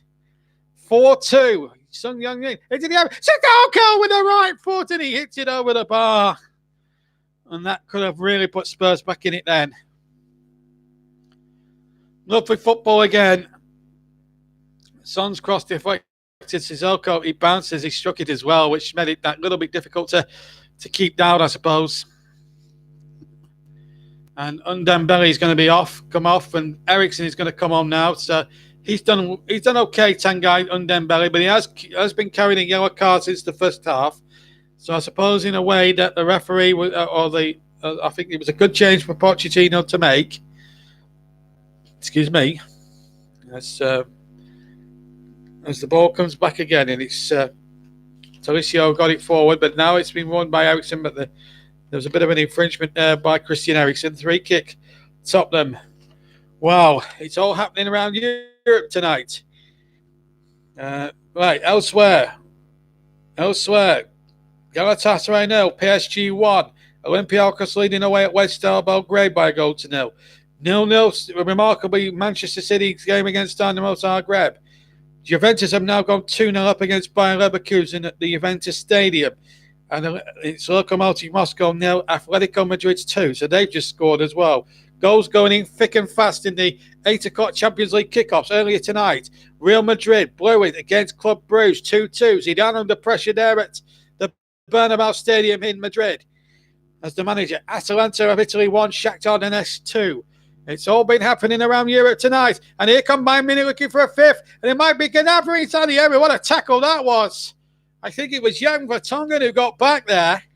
And if he hadn't connected properly there on Serge Gnabry and got the ball cleanly, well, that could have been a penalty. Now, at the other end, we've got Dele Alli trying to chase things out on that far near side. It's going to be a Tottenham throw-in level on the edge of the Bayern Munich penalty area. Taken quickly now to Sissoko. There's 2 balls on the field, but it's Eriksen now for Spurs. Eriksen shoots! Oh, he just clipped it over. Terrific right-footed drive from Christian Eriksen and tipped superbly over the crossbar by Manuel Neuer, the German number 1. It was a terrific hit by Christian Eriksen, the Dane. He struck this terrifically well, and Neuer must have got the slightest of flicks on that to flick it over the crossbar. Indeed, he did. It was a remarkably good save because Eriksen struck that with some ferocity. Eriksen with the corner, far side. Outswinger into the area, well defended by Bayern Munich. Winks now, back to Eriksen, far side, the right-hand side. Back inside to Winks. And he crosses it in there towards Kane. Ali's there lurking. Alderweireld is there, but he's pushed his man. It's a 3-kick. But what a save a moment ago by Manuel Neuer. In my opinion, this is the save of the game so far. Look at that. That goes in, it's 4-3. And the game is back in the melting pot. But it remains 4-2. Man of the match vote is now open, folks. Name of your player, please, that you want to see win our Man of the Match award. And hashtag it with the hashtag JBMOTM. If it's a draw or there's no further voting, then it'll be me to decide who wins the JB Man of the Match. Meanwhile, here's Bayern Munich. It's such a good game. I don't know if you will have time to vote yet. Who knows? Here's Serge Gnabry. Gnabry back inside. 4-2 is still the score, Lewis. Man of the Match vote is now on. Name of the player and hashtag it JBMOTM, please. Here's Kimmich, who got the equaliser, remember, a long, long time ago, remember. 4-2, the score, 66, nearly 67 minutes gone. Here's Manuel Neuer. Manchester City being held at the moment in their matchup at the Etihad. At the moment, and then the shot, then the attempted clearance hits another Bayern Munich player. Mike pass to Eriksen. Nice turn from Eriksen. Finds Dele Alli, left-hand side. Ali tries to turn again. Finds Moussa Sissoko. Still his side. The Bayern Munich half of the field. Spurs looking to get back in within 1 if they can get the next goal. If they can score another goal here, Spurs, they're back within 1. But at the moment, they're 2 behind at 4-2 down. And this is Serge Gnabry, who's already scored 2 goals. And he tries to put a nice little side roll passing behind to the walls of the left-hand side where Lewandowski was waiting, and it came away once again. Now Thiago picks the ball up. Thiago, good football this all round. I have to say both teams have given us terrific entertainment, all the neutrals out there. Kimmich now has got Coleman on the side, and he goes down. No penalty. Oh, I've got to say, that looked nailed on. I think there was contact there. I think Kingsley Coman's a little bit unfortunate there. But Clement Turpin, from his viewpoint, thought he'd con the referee, tried to con him a little bit and didn't decide to give the penalty. Now, they are checking with VAR here. I'm just thinking, did Rose touch him? Oh, he did. I think that's a penalty. I've got to say, he's sliding in there and he does take the man. I'm afraid. And it wouldn't surprise me in the least if he has another look at that again. I think he's got away with it, Danny Rose. No, it's not a penalty. Well, that looked just as much of a clear-cut penalty than the one we saw before.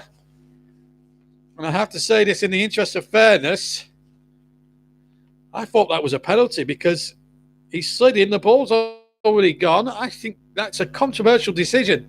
69 minutes gone. It's still 4-2 mind you to Bayern Munich. It might not matter in the grand scheme of things, but that did look a penalty to me. But we'll have to get other people's views on that. So you can debate that in the comment section as well. Were Bayern Munich denied a penalty there? I think they were. 21 minutes to go. Still 4-2, however, to the German side. They're going to make a substitution down below me. Bayern Munich, who are, as I say, leading 4-2. It's going to be number 14, Perisic, is going to come on. Perisic is now going to be coming on for Bayern Munich. This is Talisio. His play acting really hasn't gone down too well in a lot of senses here tonight. And here's Gnabry. He's been the chief destroyer of Tottenham. Former Arsenal into the area. Coleman arriving by the penalty spot. Couldn't get the header in. And in the end, Spurs come away with the ball now. Danny Rose. Okay, was certainly wrestled at the floor there. That's surely got to be a free kick. Free kick given against Soulé. Clear push in the back. Spotted by referee Moktopan. That is going to be a double substitution. Off comes Coleman. And on comes Perisic. Ivan Perisic, the Croatian international.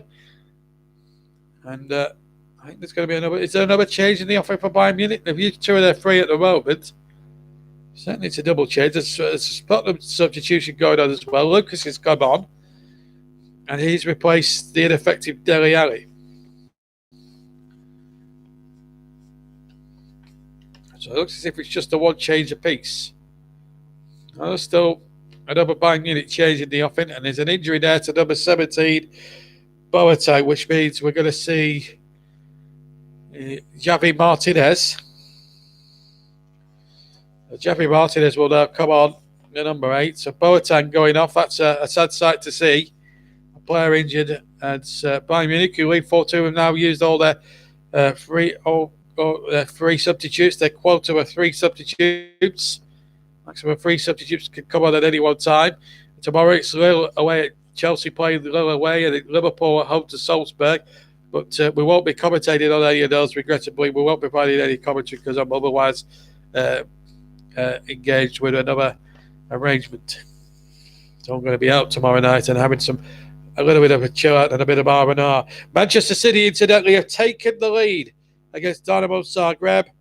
Manchester City have taken the lead. And it's Raheem Sterling. Raheem Sterling, the goal scorer at the Etihad Stadium. So it's 1-0 to Manchester City. So the resistance from Dynamo Zagreb has finally been broken. Raheem Sterling with the goal there for Manchester City. Pep Guardiola will be a relieved man at this moment in time. So some good news there for the English clubs. Well, at least one of the English clubs has Manchester City take the lead, but it's not looking good for Tottenham at the moment. 4-2 down here at home against a very, very good Bayern Munich side, known for their very efficient play. And Germany as a whole has always been famous for how efficient a team can be, as Kimmich has it on the near side. He got the equaliser, of course. It's still 4-2. Vote for your man of the match as well, as the shot comes in from Coutinho, right-footed. Whizzes past the left-hand post and behind for a goal kick. With the scoreline still Tottenham Hotspur 2, Bayern Munich 4. 17 minutes now left to play. 2 goals in 2 games, incidentally, for Harry Kane. He scored in the Olympiacos game as well. So 73 minutes gone. 2-4 is the score in Bayern Munich's favour. On a weird old night here in North London. Champions League game. Don't forget JB man of the match. JB your player, please. And then hashtag it with the hashtag JBMOTM, please. And if no one votes or it's a drawn vote, then I get the casting vote. And at the moment, there are a few contenders. Serge Gnabry being probably, I might, because if it was me at the moment, I'd give it Serge Gnabry for his 2-goal blast. Lewandowski's been good. Kimmich has done well.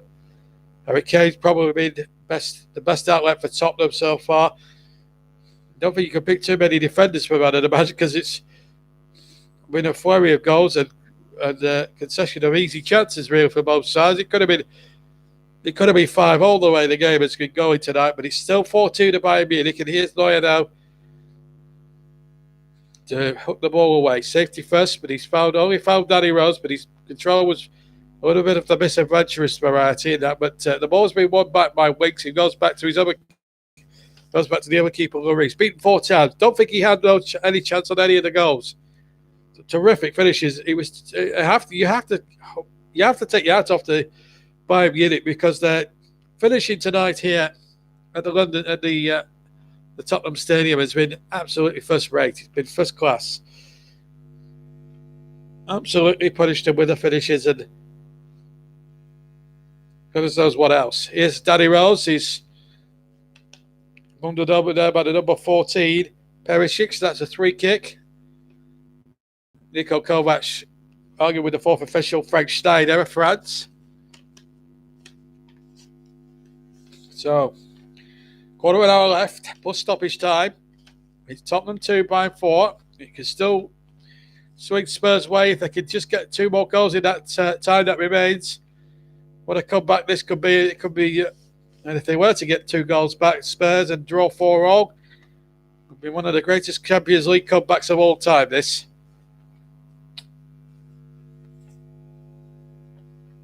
Whatever happens tonight, from a neutral's point of view, it's certainly been an absolute thriller minute and an absolute classic. Here's Lucas Moura trying to break it down the right-hand side into the penalty area.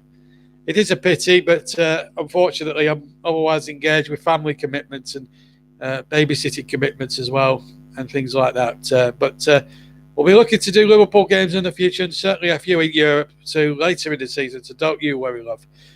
But what a game we've chosen tonight. Tottenham 2, Bayern Munich 4. And we'll also be back with Premier League coverage over the weekend, and we'll keep you briefed on Facebook for whatever games we decide to choose. As Eriksen shoots, left-footed and over the bar, just outside the D. That was the chance there to get Spurs back into the game. Lovely run by Son, picks the ball up from the left-hand side, then cuts infield, sees Eriksen's unmarked. Maybe could have took a touch to steady himself there, Christian Eriksen. And I think players try to do things a little bit too fast, hit things first time. Maybe it just pays a little bit just to take an extra touch and then hit the shot. Free kick was given to Bayern Munich, which they're taking quickly now. And here's Serge Gnabry, but Coutinho's overhit the pass, goes out of play and behind for a goal kick to Tottenham, who are now 13 minutes away from a defeat in the Champions League. They drew against Olympiacos on match night 1, match night 2, their first home game of the Champions League campaign. They are losing at the moment 4-2, but they'd be happy now if they could get 2 goals and get a point now. If you'd offer them now, they would certainly take it. Aurier infield to Eriksen, back to Aurier again. Now here's a chance for Sissoko. Sissoko to Vertonghen. Vertonghen finds Rose. Deep inside, Tottenham territory. Moura now to the left. Left to centre, trying to take possession. Still deep inside Spurs half. Or rather Bayern Munich's half. But here's Coutinho. Finds Gnabry. Goes over the halfway line, Serge Gnabry. Down the left-hand side of centre. But he loses possession. And here's Sissoko on the right-hand side for Tottenham. Ambles over halfway. Ruled on by this fanatical support that Tottenham have. And it's always a terrific atmosphere at this new stadium, the new White Hart Lane. And here's Son. Son, who got the goal scored off to a dramatic start tonight after 11 minutes. Here's Danny Rose. Back to Son. Rose was impeded, but the referee telling Rose rather to get up. Son has possession. And Tottenham, it might well play to their hands. Son. Oh, he's misplaced it. That's the first mistake I think Son has made all night long, I'm afraid. He's misplaced a pass, and it's gone out of play. And Bayern Munich, for the moment anyway, survive. It's always tough.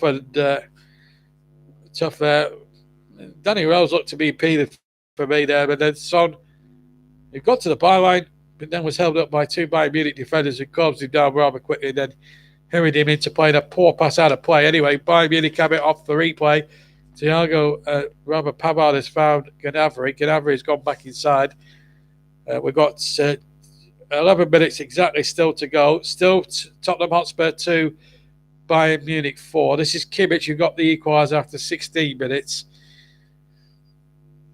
Elsewhere around Europe, as things stand, it's PSG 1, Galatasaray 0 in Istanbul. We'll just break off for a second because Gnabry's on the ball. Still it's heel to Coutinho. Coutinho touching it back here. And now it's keep ball time here for Bayern Munich. They're trying to tire Tottenham Hotspur out. Winks wins possession on the edge of his own penalty area, but loses it with the high ball. There's a game of head tennis going on, and there's the ball forward, but out comes Lloris. That's really well there. Coutinho's ball forward. That's a little high ball forward. And here come Tottenham. Running out of time here. And here's Harry Winks. Carried it 40, 50 yards on the left-hand side. Finds Lucas Moura. Winks offers support. Here's Winks, left-hand side. Back inside to Sissoko. Sissoko tries to turn. Finds Winks. Round the corner to look for Sissoko. Good tackle there by Soulé, who's done okay. Probably one of the better defenders on the park tonight. 10 minutes left, and it's going to be a final substitution. Harry Winks is coming off, and Eric Lamela, the Argentinian, now comes on. Tottenham now up against it. Elsewhere, just to remind you, PSG winning at Galatasaray by a goal to 0. Juventus are 2-0 up. And we've lost the scores there for a second. Right, Brescia have equalised against Olympiacos. That's... Let's just see what's been happening elsewhere. I just want to clarify the scores here.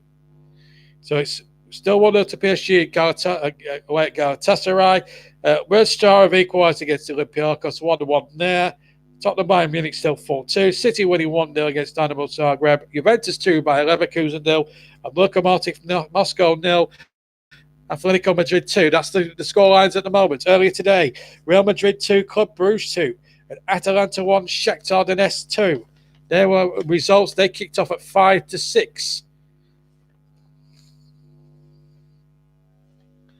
At the moment, it's still 4-2. We've played 81 minutes, just over. Still 4-2 to Bayern Munich. Neuer kicks out a little bit awkwardly towards the far side, the left-hand side of Bayern Munich. And they're just, it's keep ball for them at the moment. Just playing the ball around, but they've lost possession now. Danny Rose goes back to his goalkeeper. Maybe inadvisable at this stage. They might as well throw everything at it now. And the kitchen sink, because they need 2 goals Spurs if they're going to salvage a draw from this game. 3 outright to win the game. I don't think that's possible, the truth be told. But you never know. In football, stranger things have happened. But at the moment, the way Bayern Munich are keeping the ball at the moment with Perisic on it, they are keeping it beautifully into a tee. They're not making any mishaps, any mistakes whatsoever. It's just easy, cool, sort of play the ball around as you like. Simple, effective, and so easy on the eye by Munich when they get possession and absolutely pass the football around. It's just so easy to watch and so easy on the eye. It really is. On ball forward now, looking towards Gnabry. He's got through. He's Serge Gnabry. He's on for the hat-trick. Gnabry shoots and he scores! Serge Gnabry, the former Arsenal youngster, has put the final nail tonight in Tottenham's coffin with just shy of 83 minutes gone. It's Tottenham Hotspur 2, it's Bayern Munich 5, and Serge Gnabry claims a hat-trick and maybe might just win the JV Man of the Match award with that alone. How ironic is that? A former Arsenal player comes to Tottenham, scores a hat-trick, and makes it 5-2 to Bayern Munich. Wouldn't you just know it? And he was onside because he was in his own half as well as the ball was played. So you cannot be offside when the ball is played if you're in your own half. As that ball was played, he was in his own half. So he was not offside, away from the timing for Tonga, and then tucks it in past Hugo Lloris with Summerpool. And a nice ball over the top there. Spurs are understandably having to throw men forward. But tonight they've had a harsh footballing lesson dealt to them here, Spurs. Nice right foot and side foot. Lloris going the wrong way, actually. Maybe he could have stayed on his feet a little longer, maybe. But maybe the Battle of Wales has been won. Has been done. Sonny's going to be the JB man of the match, according to Sue. And that's the only vote at the moment. So it might be Son Heung-min who win a little bit of consolation as far as the JB man of the match is concerned. He has had a super game. It was probably going to toss up between him and, to a certain extent, Serge Gnabry, who's got the hat-trick. But I think we might be giving it to Son anyway, because Sue has voted for that. And I always respect Sue's opinion anyway on the game of football. She's very knowledgeable as well as a great singer. Give her YouTube channel a try, by the way. Mind you, Uri might be in trouble here. A little clash there with Benjamin Pavard. Well, food for Pochettino's fault. They haven't had a particularly good run in the league, to be fair. And there's a lot of Spurs fans now, as I can see, around the stadium now, starting to go down the exit, slump down the exit there. But it's the German fans who are shouting and celebrating and delighted in this performance from Niko Kovac's side. Look at that from Serge Gnabry. 6 attempts in total, 5 on target and a hat-trick to boot. Not had a bad old night, but he won't be winning the JB Man of the Match award as the votes stand at the moment, because that's on a little bit of consolation will be going to Son Heung-min if it stays the same at 90 minutes. He's just got over 5 minutes for anyone else to vote. Tottenham need a better goalkeeper. I've said it before and I'll say it again, says Sue. I think, to be fair, I think that's the only area he's been in. He's been beaten 5 times. I think the 4 goals that went before it has been he had a little chance. It's just been some really tidy finishing by Bayern Munich. And if you watch the Bundesliga if you listen to or watch the Bundesliga week in, week out, you see Bayern Munich, their finishing is absolutely top rate. And we've seen a huge taste of it tonight. And I have to say, I've been very impressed with the way Niko Kovac's side have attacked a very good Tottenham defence, usually very well. As the ball is played in now, Coutinho, Lewandowski inside the area, it's 6! Lewandowski right-footed into the left-hand corner, and Bayern Munich have hit number 6. Lewandowski gets his second goal of the game, and to add to a hat-trick from Serge Gnabry and one from Josh Kimmich. This has been a harsh lesson for Tottenham Hotspur on their own pitch, and Bayern Munich taking a claim maybe as favourites to win the European Cup. A lot early on, it's early on in the European Champions League season, but Bayern Munich have sent a big, big message around Europe tonight with this performance. It's certainly the story of the night as far as the Champions League is concerned. Lewandowski is definitely onside to the right of the penalty spot as the ball is played. A lovely little ball by Coutinho. That's a masterclass in passing. And a nice right-footed shot. Again, Lloris, no chance. 5 of the 6 goals Lloris has had little or no hope with. And there was another one there. Not a great week for Lloris. Made a cock-up on Saturday and has been beaten 6 times in one night. It's not going to be Tottenham's that. They've got a very big mountain to climb now. And the rest of the group now, they've got Red Star to come in 2 games as well. Could get even worse here because it's Serge Gnabry looking for his 4th, and he's got his 4th. Into the left-hand corner, it's 7 for Bayern Munich. This is unbelievable stuff. What deadly finishing from the German champions. Lloris cannot have seen that one. He must not have seen it too late. And what must Pochettino be thinking now? Tottenham are being disgraced on their own patch. Go after every single attack. And what must Daniel Levy be thinking right now? And the debate will be, did Spurs strengthen enough in the summer? Let's be fair, I don't think they strengthened enough. It's Serge Gnabry with his 4th goal. Wouldn't you just know it? Right foot into the left-hand corner. Edge of the penalty area. Strikes it terrifically well. Lloris again hasn't got a prayer. 6 of the 7 goals that's gone past him. He's had little or no chance because the Bayern Munich players have hit shots with such great accuracy.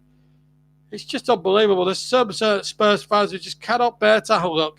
They're hiding their heads on their hoodies, on the jumpers, and Christ knows what, but Serge Gnabry back up to North London. Former Arsenal player, he's going to score 4 goals on Arsenal's rivals' turf. That is just sensational. And there's still about a minute to go. Well, at least Son will still win our Man of the Match award anyway. So a little consolation for Spurs on what's been a very frustrating night for them indeed. But let's give credit to Bayern Munich. They have been exceptional, attack-minded. They've gone for the cutthroat, and boy, good have they done it good and proper. They've done a really good away job here on Tottenham Hotspur tonight. And they are sending a huge message around Europe right now. They're going to take some beating, especially if they get through the group stage and get through to the latter stages. They're going to take some beating here by a minute. They haven't won the trophy since 2013, but they won not too far away from here at Wembley. 2-1 in that all German final against Bayern Munich. Borussia Dortmund, I should say. We're going to declare Son as the JB Man of the Match. A little consolation for him as Bayern will go on the hunt for the 8th. So we played 90 minutes. Son is our Man of the Match. It's just 200 minutes at the end. That will just prolong. Just 2 more minutes for Tottenham Hotspur to endure now. 7-2. We've seen 9 goals. We do win, getting 250 to 1 for a quid. That's Panini there. I just cannot believe what I've seen tonight. I mean, I've seen some games of football this season where it's just, you get games that more often than not are commentators' dreams. But I'm afraid it's not turning out the way Spurs want it to be. And we're into the latter stages of the game now. 70 seconds remaining now. Panini will not want Tottenham to score, or Bayern Munich to score an 8th, or Tottenham to score a 3rd. We've got championship scores. We've got some full times to bring you as well, and we'll bring you those at full time. So we'll wrap up with all the results around Europe and of course in England tonight. Sterling, remember, is giving Manchester City what could well be 3 crucial points, so it still could be a decent enough night for English football. I could also tell you that Red Star Belgrade have turned it round against Olympiacos. Well done to Red Star Belgrade. They're beating the little cheating Greeks from Olympiacos 2-1, and as a Burnley fan, that feels great. We've played a minute of the 2. Juventus have extended their lead to 3-0 now. But here's a free kick to Bayern Munich. We're now about 15 seconds from the end of the 200 minutes, and I should also stress it's a minimum of. We might just stay on the air a little bit longer after full time when we've wrapped up all the other scores from around the country. As the shot comes down, and it's just over the top then. It could have easily been 8. Well, Tolisso with the right-footed drive, and it just goes over the top of Luis's crossbar. And I don't think I've ever seen White Hart Lane, on the new White Hart Lane, empty as rapidly as I'm seeing it right now as the final whistle has been sounded. And Spurs, I've got to tell you, have been dealt a very, very big footballing lesson by a very, very productive and very, very good, efficient Bayern Munich side who lived up to their German efficiency tonight. 7 goals to 2, and they're all holding their scarves up as well, the German side. Almost Liverpool-esque, really, in the way that they hold their scarves up. Serge Gnabry will keep the match ball. He won't win the JB Man of the Match, mind you. That's honour goes to Son Heung-min. But having said all that, Bayern Munich was superb. Son put Spurs ahead, then Kimmich equalised, then Lewandowski on the stroke of half-time made it 2-1 to Bayern, and then it was just a simple 2 goals in 2 minutes from Serge Gnabry inside 11 minutes in the second half. Put it 4-2. Then Kane on the hour mark made it 4-2 with a penalty. And then Gnabry got another one. In fact, he got another 2. And Lewandowski got 1-2 towards the end. What a fantastic game of football. Bayern Munich, take a bow, because that was a terrific European performance. And Spurs are clapping, I can tell you, clapping to a mostly empty White Hart Lane. The Tottenham fans have vaulted with their feet and have left in their drove straight away. And all you can hear really are 3,500 German supporters. It's just unbelievable. And Niko Kovac, what a piece of tactical pure genius. The perfect away display. Forget the fact that they conceded 2 goals tonight. As far as the attack was concerned, they tore Tottenham Hotspur to shreds. One of the best games of Champions League football you'll ever see all season. And I tell you what, if the Champions League games are as good as what we've seen tonight in the future, then I really do think we're going to see a great Champions League season. But this certainly will go down as a Champions League classic. And as for Serge Gnabry, a night to remember. A former Arsenal man, remember, and he's come back to London to the new White Hart Lane. He's stuck in 4 goals. What a performance. What a performance that has been. And you cannot argue with that. Russ Vernon says, getting there, massive win, lead to 1. I'm going to confirm all the championship scores, Russ, as well. Panini says, I have 1-1 for that game, but the odds. Coutinho, he also goes on to say, was unstoppable. He's my man of the match, but unfortunately, it was a bit late because the voting has stopped around 90 minutes. You were a bit late, I'm afraid, Panini, on that one. And Spurs do entertain in the Champions League, but I think he means that very sarcastically. Right. Anyway, the full times are coming in thick and fast around Europe, and of course, in the Championship, we'll bring you up to date with all the Championship full times before we leave you tonight. Might even try and get a word, if we can, in a minute or two from Mauricio Pochettino. He must have something very harsh to say now. I'd like to hear what he thinks after the game. But it was a Bartley own goal that decided things against Leeds. Anyway, let me check on the European Cup. 2 early games from earlier tonight. They both kicked off at 5-6. Real Madrid 2, Club Brugge 2. Emmanuel Dennis, 2 goals to him. Club Brugge were 2-0 up at half-time in that game. And but then Ramos pulled one back for Real Madrid. Then Vormer was sent off for a second yellow card in that game. And Casemiro, 5 minutes from the end, saved by Real Madrid's skin. But Zidane and Real Madrid certainly not out the woods yet. That really, away from at home to a team like Club Brugge, with all due respect to them, a 2-2 draw is certainly not good enough. And that is just not good enough by half. That is for certain. So it's 2-2 ended there. In the other game, in Italy, it ended Atalanta 1, Shakhtar Donetsk 2. Zapata put Atalanta ahead after 28 minutes. Then Junior Morales, 4 minutes from half-time. And Solomon, 5 minutes into second half stoppage time, winning the game there. And at the moment, it's Red Star Belgrade and Bayern Munich, or Bayern Munich and Red Star Belgrade at top. Spurs third, Olympiacos fourth. Spurs with a point, Olympiacos with a point as well, with a worse goal difference as well. So Shakhtar Donetsk winning there. So let me just check elsewhere. So we've Phil Foden has just scored, incidentally, in a Man City game. They're still playing. They're 2-up. Phil Foden has just scored there, and that is a result now that's gone through to Sterling and Foden, the scorers.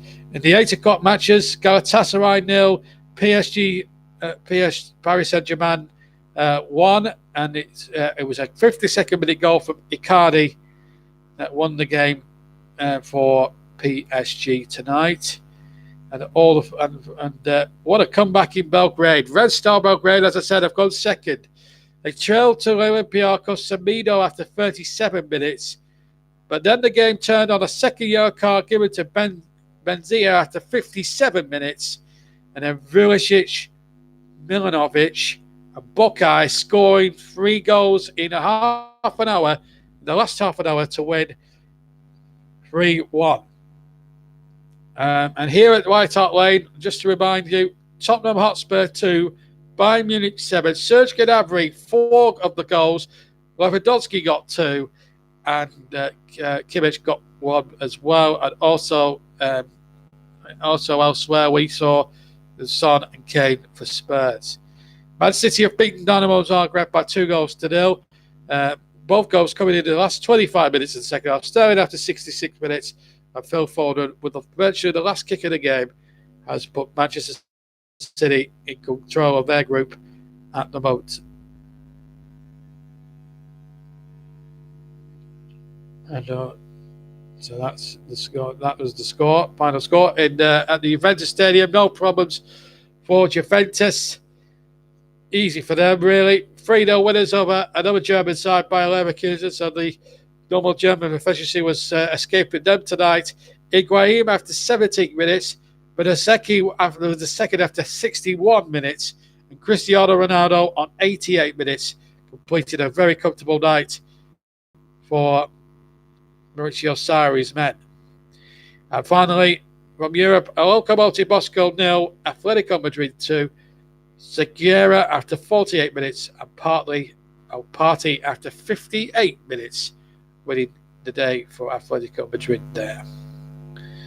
And that brings you up to date with all the football around Europe. Let's go to the Championship now, because I'm sure you want to know. I'm sure there's a few people that want to know the Championship. There's still, I think they're all full times now.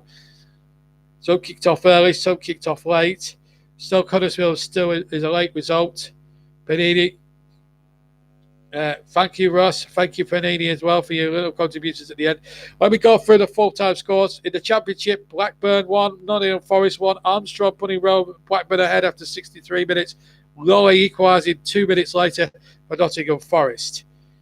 So a good point there. Hull have beaten Sheffield Wednesday by 1-0. Eames after 72 minutes, putting Hull in front against Sheffield Wednesday. Tom Eames, the man signing from Gillingham, Panini's team in the summer. Leeds have gone top of the Championship. Alaluski after 38 minutes.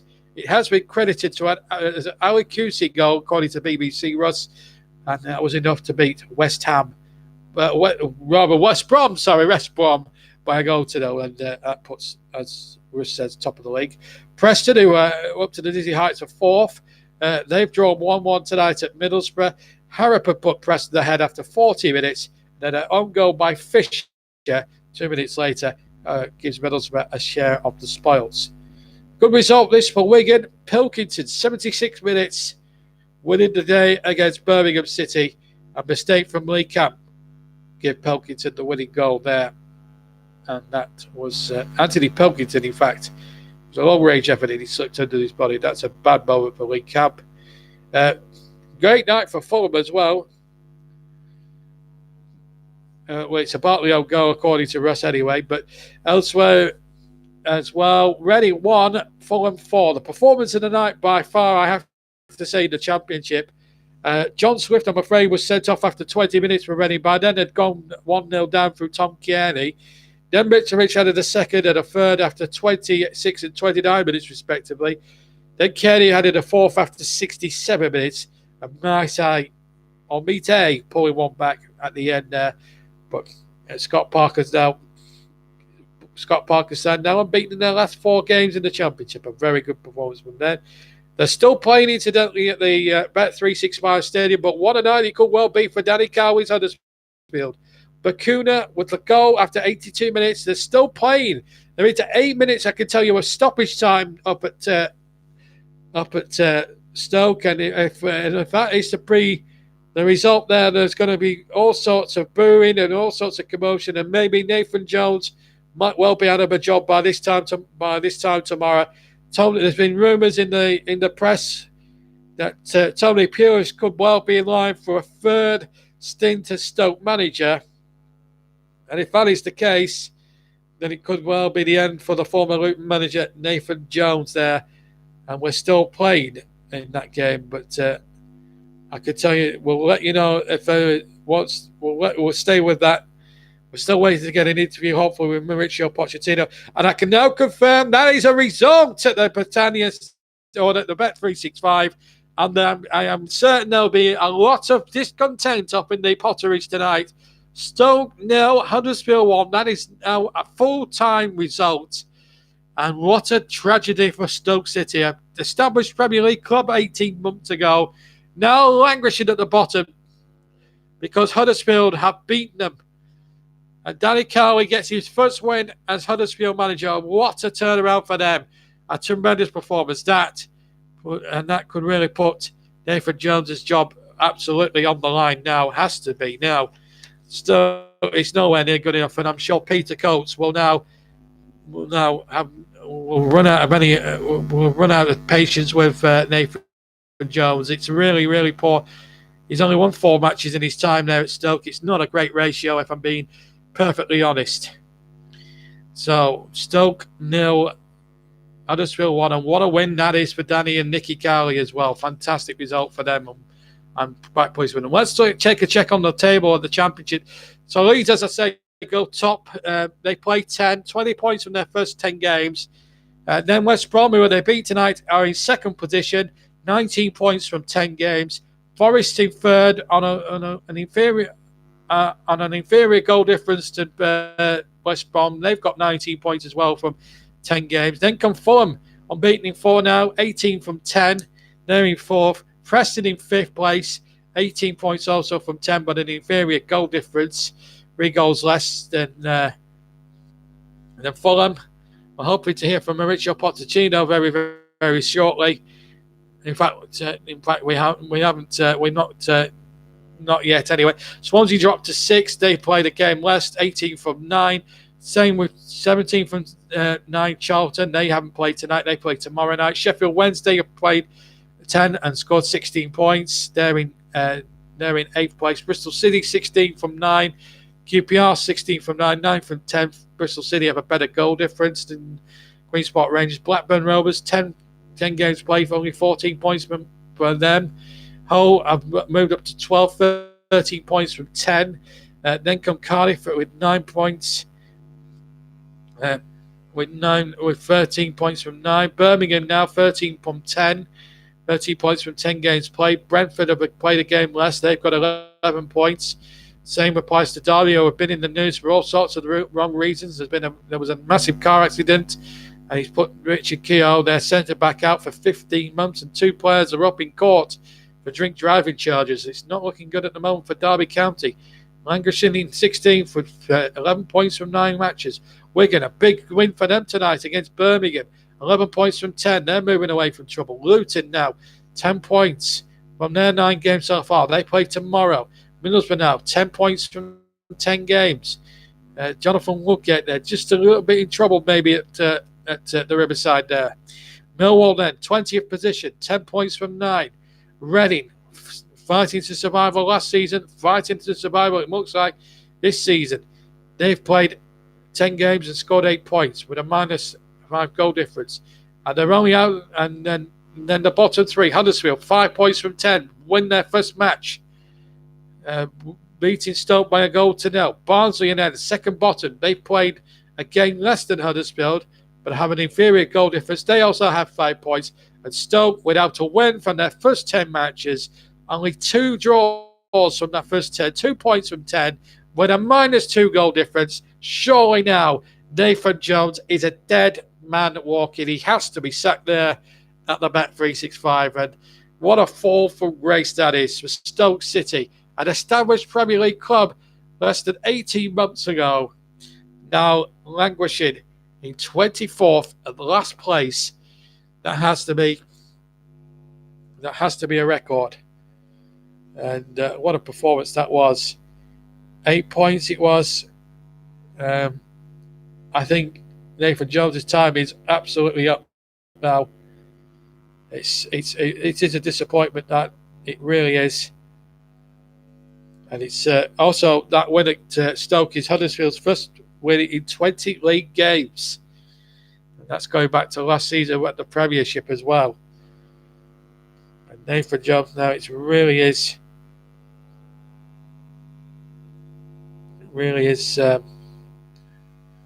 It's a tough one for that. And, well, we don't know what caused 8 minutes to go by, Sue. I can't honestly say, but I can tell you that Nathan Jones, before tonight's game, didn't fear the sack. He might be fearing it now after that. That was a result they needed to get, and it looked a half-empty Bet365 stadium as well. Stoke, who made that stadium their fortress in the Premier League days, well, it's a long way off that now, I'm afraid. We're still waiting for reaction from Tottenham 2, Bayern Munich 7 in the Champions League. And where we go. Asher Smith, Dina Asher Smith in the Athletics has cruised into the 200 metres final. And nothing. Unfortunately, Colchester will never hold racing again because they've permanently closed and all the remaining fixtures have been sold. I'm afraid that's horse racing. And Bright and Stokes have withdrawn from England's women's squad against Germany, where there's a record sellout of 75,000 for that match at Wembley later this month. No Rugby World Cup games at the moment, but we saw Scotland yesterday beating Samoa and keeping a clean sheet there. But that's been the situation in the games. But around Europe tonight, it's all happened. It really hasn't been all happening elsewhere, and I think it's been a remarkable night for all concerned. I really have enjoyed bringing it to you live. I'm hoping that we can hear some feedback from Mauricio Pochettino before we leave you tonight. So I don't know how long he's going to be before we have to go, but I can tell you that they're still dissecting everything that's happened here tonight. It's been eventful to say the least, for absolutely certain. And I cannot believe what I've just witnessed tonight. I thought this was. We didn't see much in the way of goal-mouth activity for 44 minutes at Old Trafford last night in the Premier League.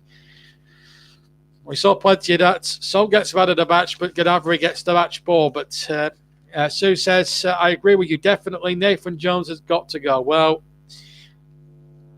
there's got to be some people at Stoke, and maybe Mauricio Pochettino at the moment might well be pondering his future at Tottenham, because I'm afraid that his side were just not good enough on the night against a very, very ruthless Bayern Munich side who slotted it in 7 past a normally outstanding Tottenham defence.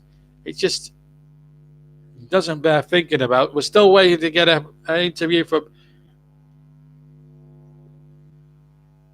We're still waiting to get an interview from Mauricio Pochettino at the moment. We're just seeing all those goals going again on television at the moment.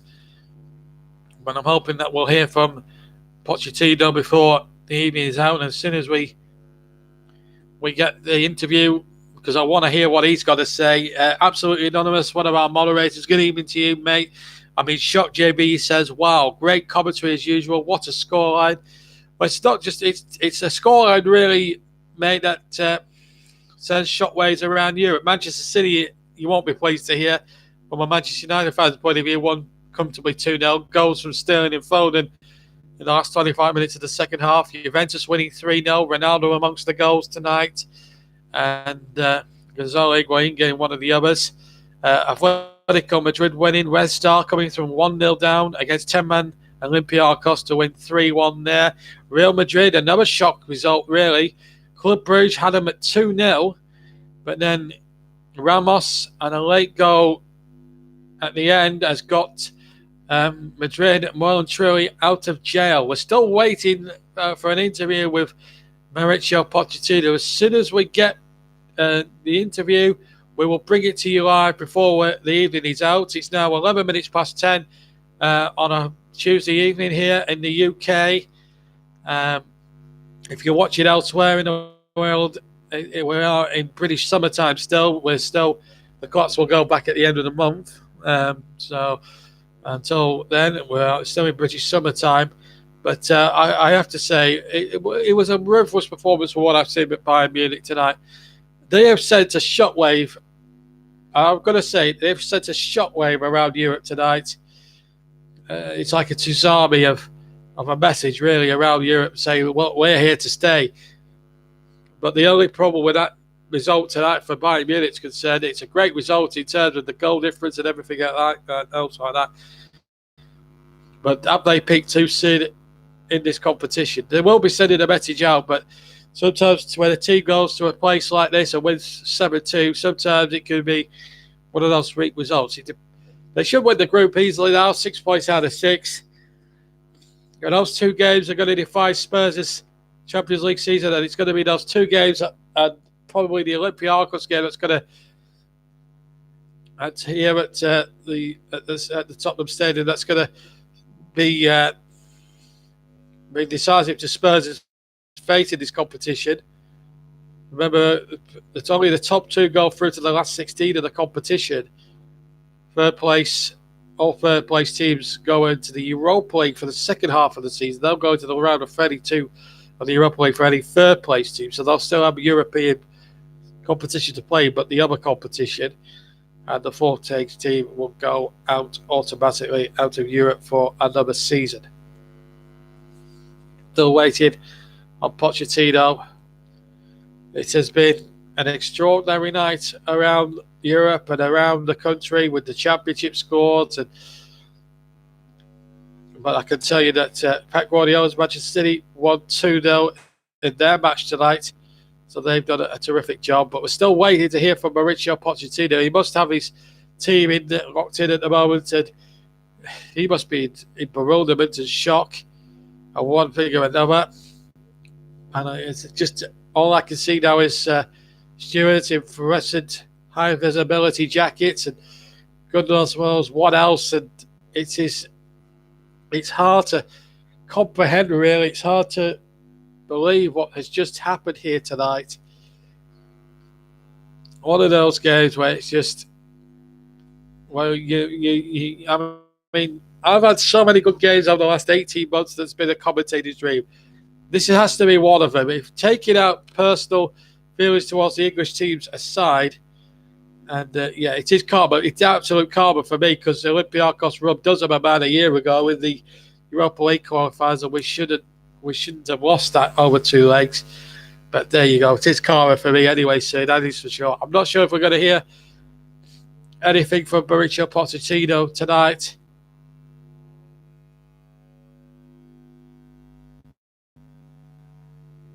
But I think, they're going to... we'll hang on for about 5 minutes and see if we can get Mauricio Pochettino out for an interview. And as soon as the television brings it to you, we'll bring it to you too as well. Television have just gone for a commercial break. It's just been a night where it's just been an amazing night. In fact, and the only reason I want to bring the Mauricio Pochettino's interview, I want to bring it to you because I just want to know what he thinks of this, because it's against his side. He's been beaten to a pulp. His team have been beaten to a pulp basically, and he'll be taught tonight a complete and utter football lesson. I don't think there's much doubt about that. Elsewhere in the world of sport, there's been there's news concerning there's problems concerning Mo Farah at the moment.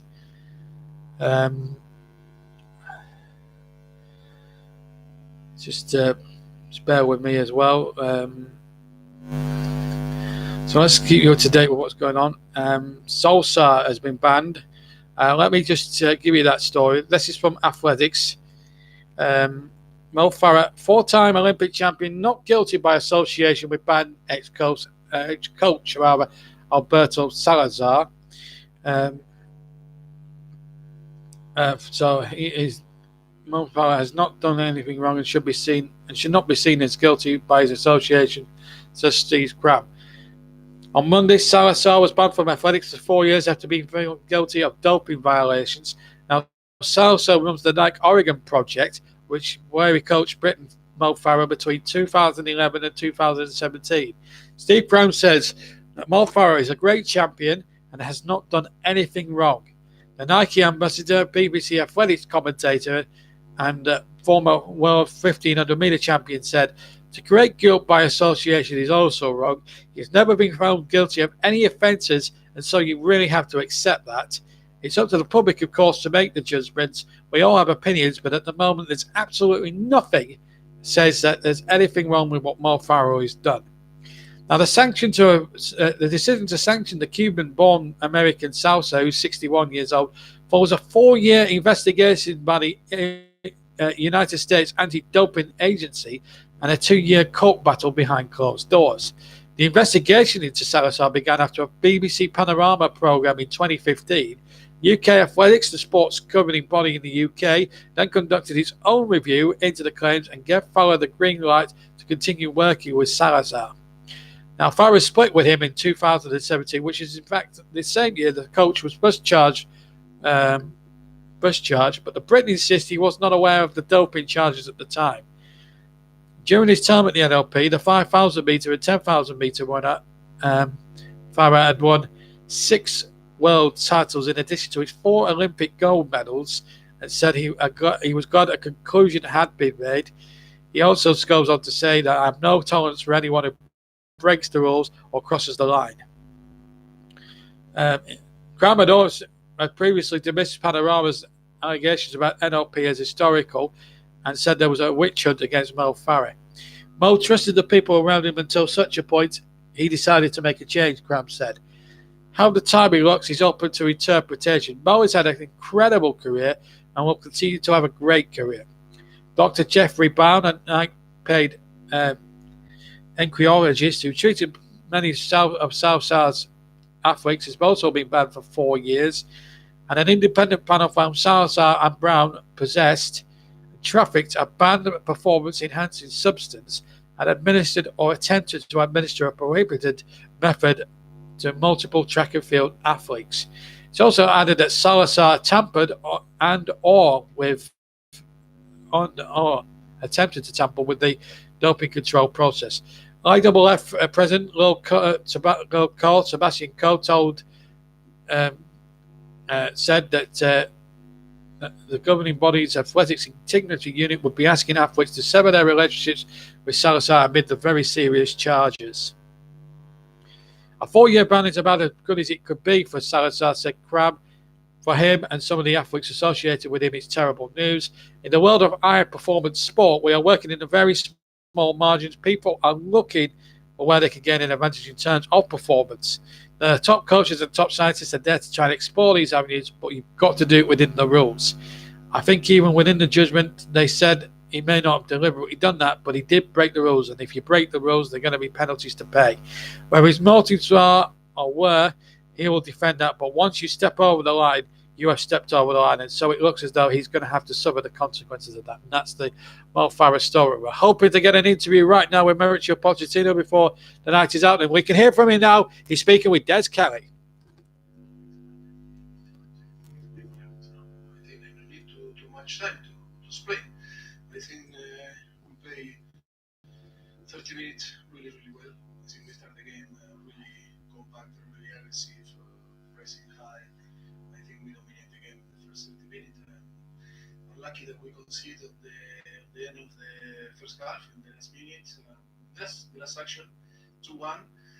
And of course, after they were very clinical because I think it's not too much difference about shoot or attempts, but they were very clinical. And after 8-9 minutes, the second half was 4-1, and after we scored the penalty for 2, and we had some chances to score the third and be on the game, but of course in the last from the 83 and 88, I think we conceded 3 more goals, and tough result because no show.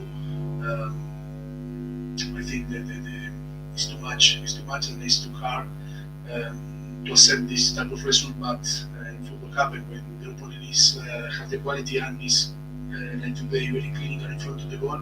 Every single touch was inside, and nothing to say. It's only of course that we are very disappointed, very upset, but of course we need to together, a message of the togetherness and the state. I think strong in our mentality, and we need to live our player set up for that game. You got to the final last year, so you had this experience. Should your players be able to sort of grind out the game and manage the game a bit better when you're chasing rather than leave it open? And maybe you are boring about my speech. I see football is today, it's not yesterday. Football is always having the expectative, having the motivation, or I don't know the word that you use. But always it's about to show. You need to work to show it today and tomorrow, because it's not about football. It's not about experience. It's not about what happened 3 months ago. Football always is today to play and give your best and try. But today, what disappointed the more is that every single touch of the Bayern was they were very clinical. They scored in every single touch. That is so tough to accept. But we need to accept. A scoreline like that delivers a big psychological blow to the team. How do you recover? How do you get yourself back on track? How do you get the players back on track? This type of situation, you need to face this type of situation when it's tough, and that type of situation again you need to face and be strong and keep going.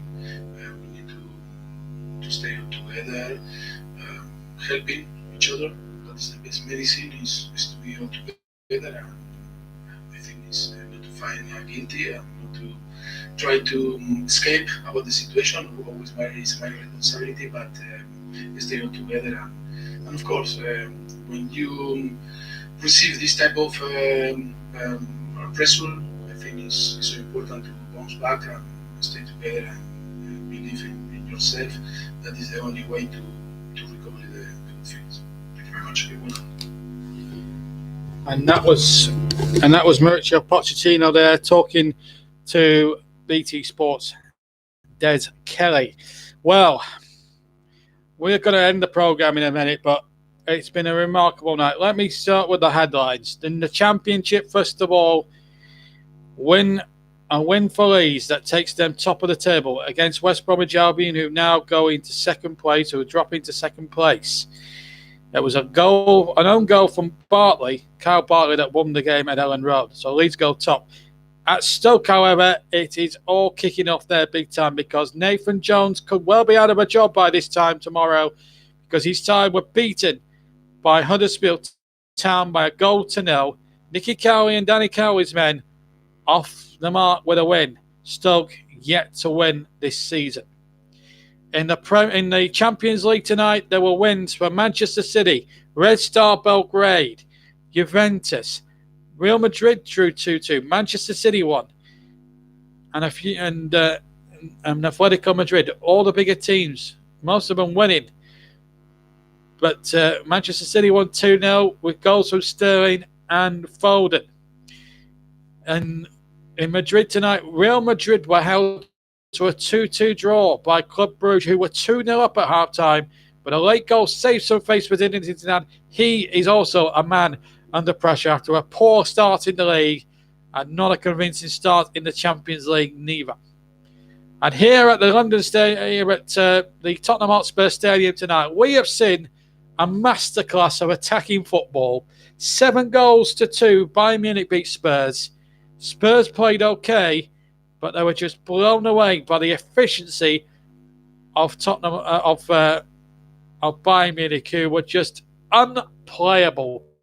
Serge Gnabry scored 4 times, tied to goals from Josh Kimmich and 2 goals from Robert Lewandowski. Son and Kane with a reply, but it's a night that will go down in history, and it's not great. And on the night where Tottenham really needed to perform big style, it was a former Arsenal man, Serge Gnabry, who hit a 4-bomb past Spurs.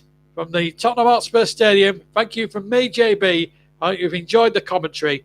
And until later in the week, take care, and I'll see you soon. Good night. Program was brought to you by Nissan and Hotels.com. UEFA Champions League sponsor.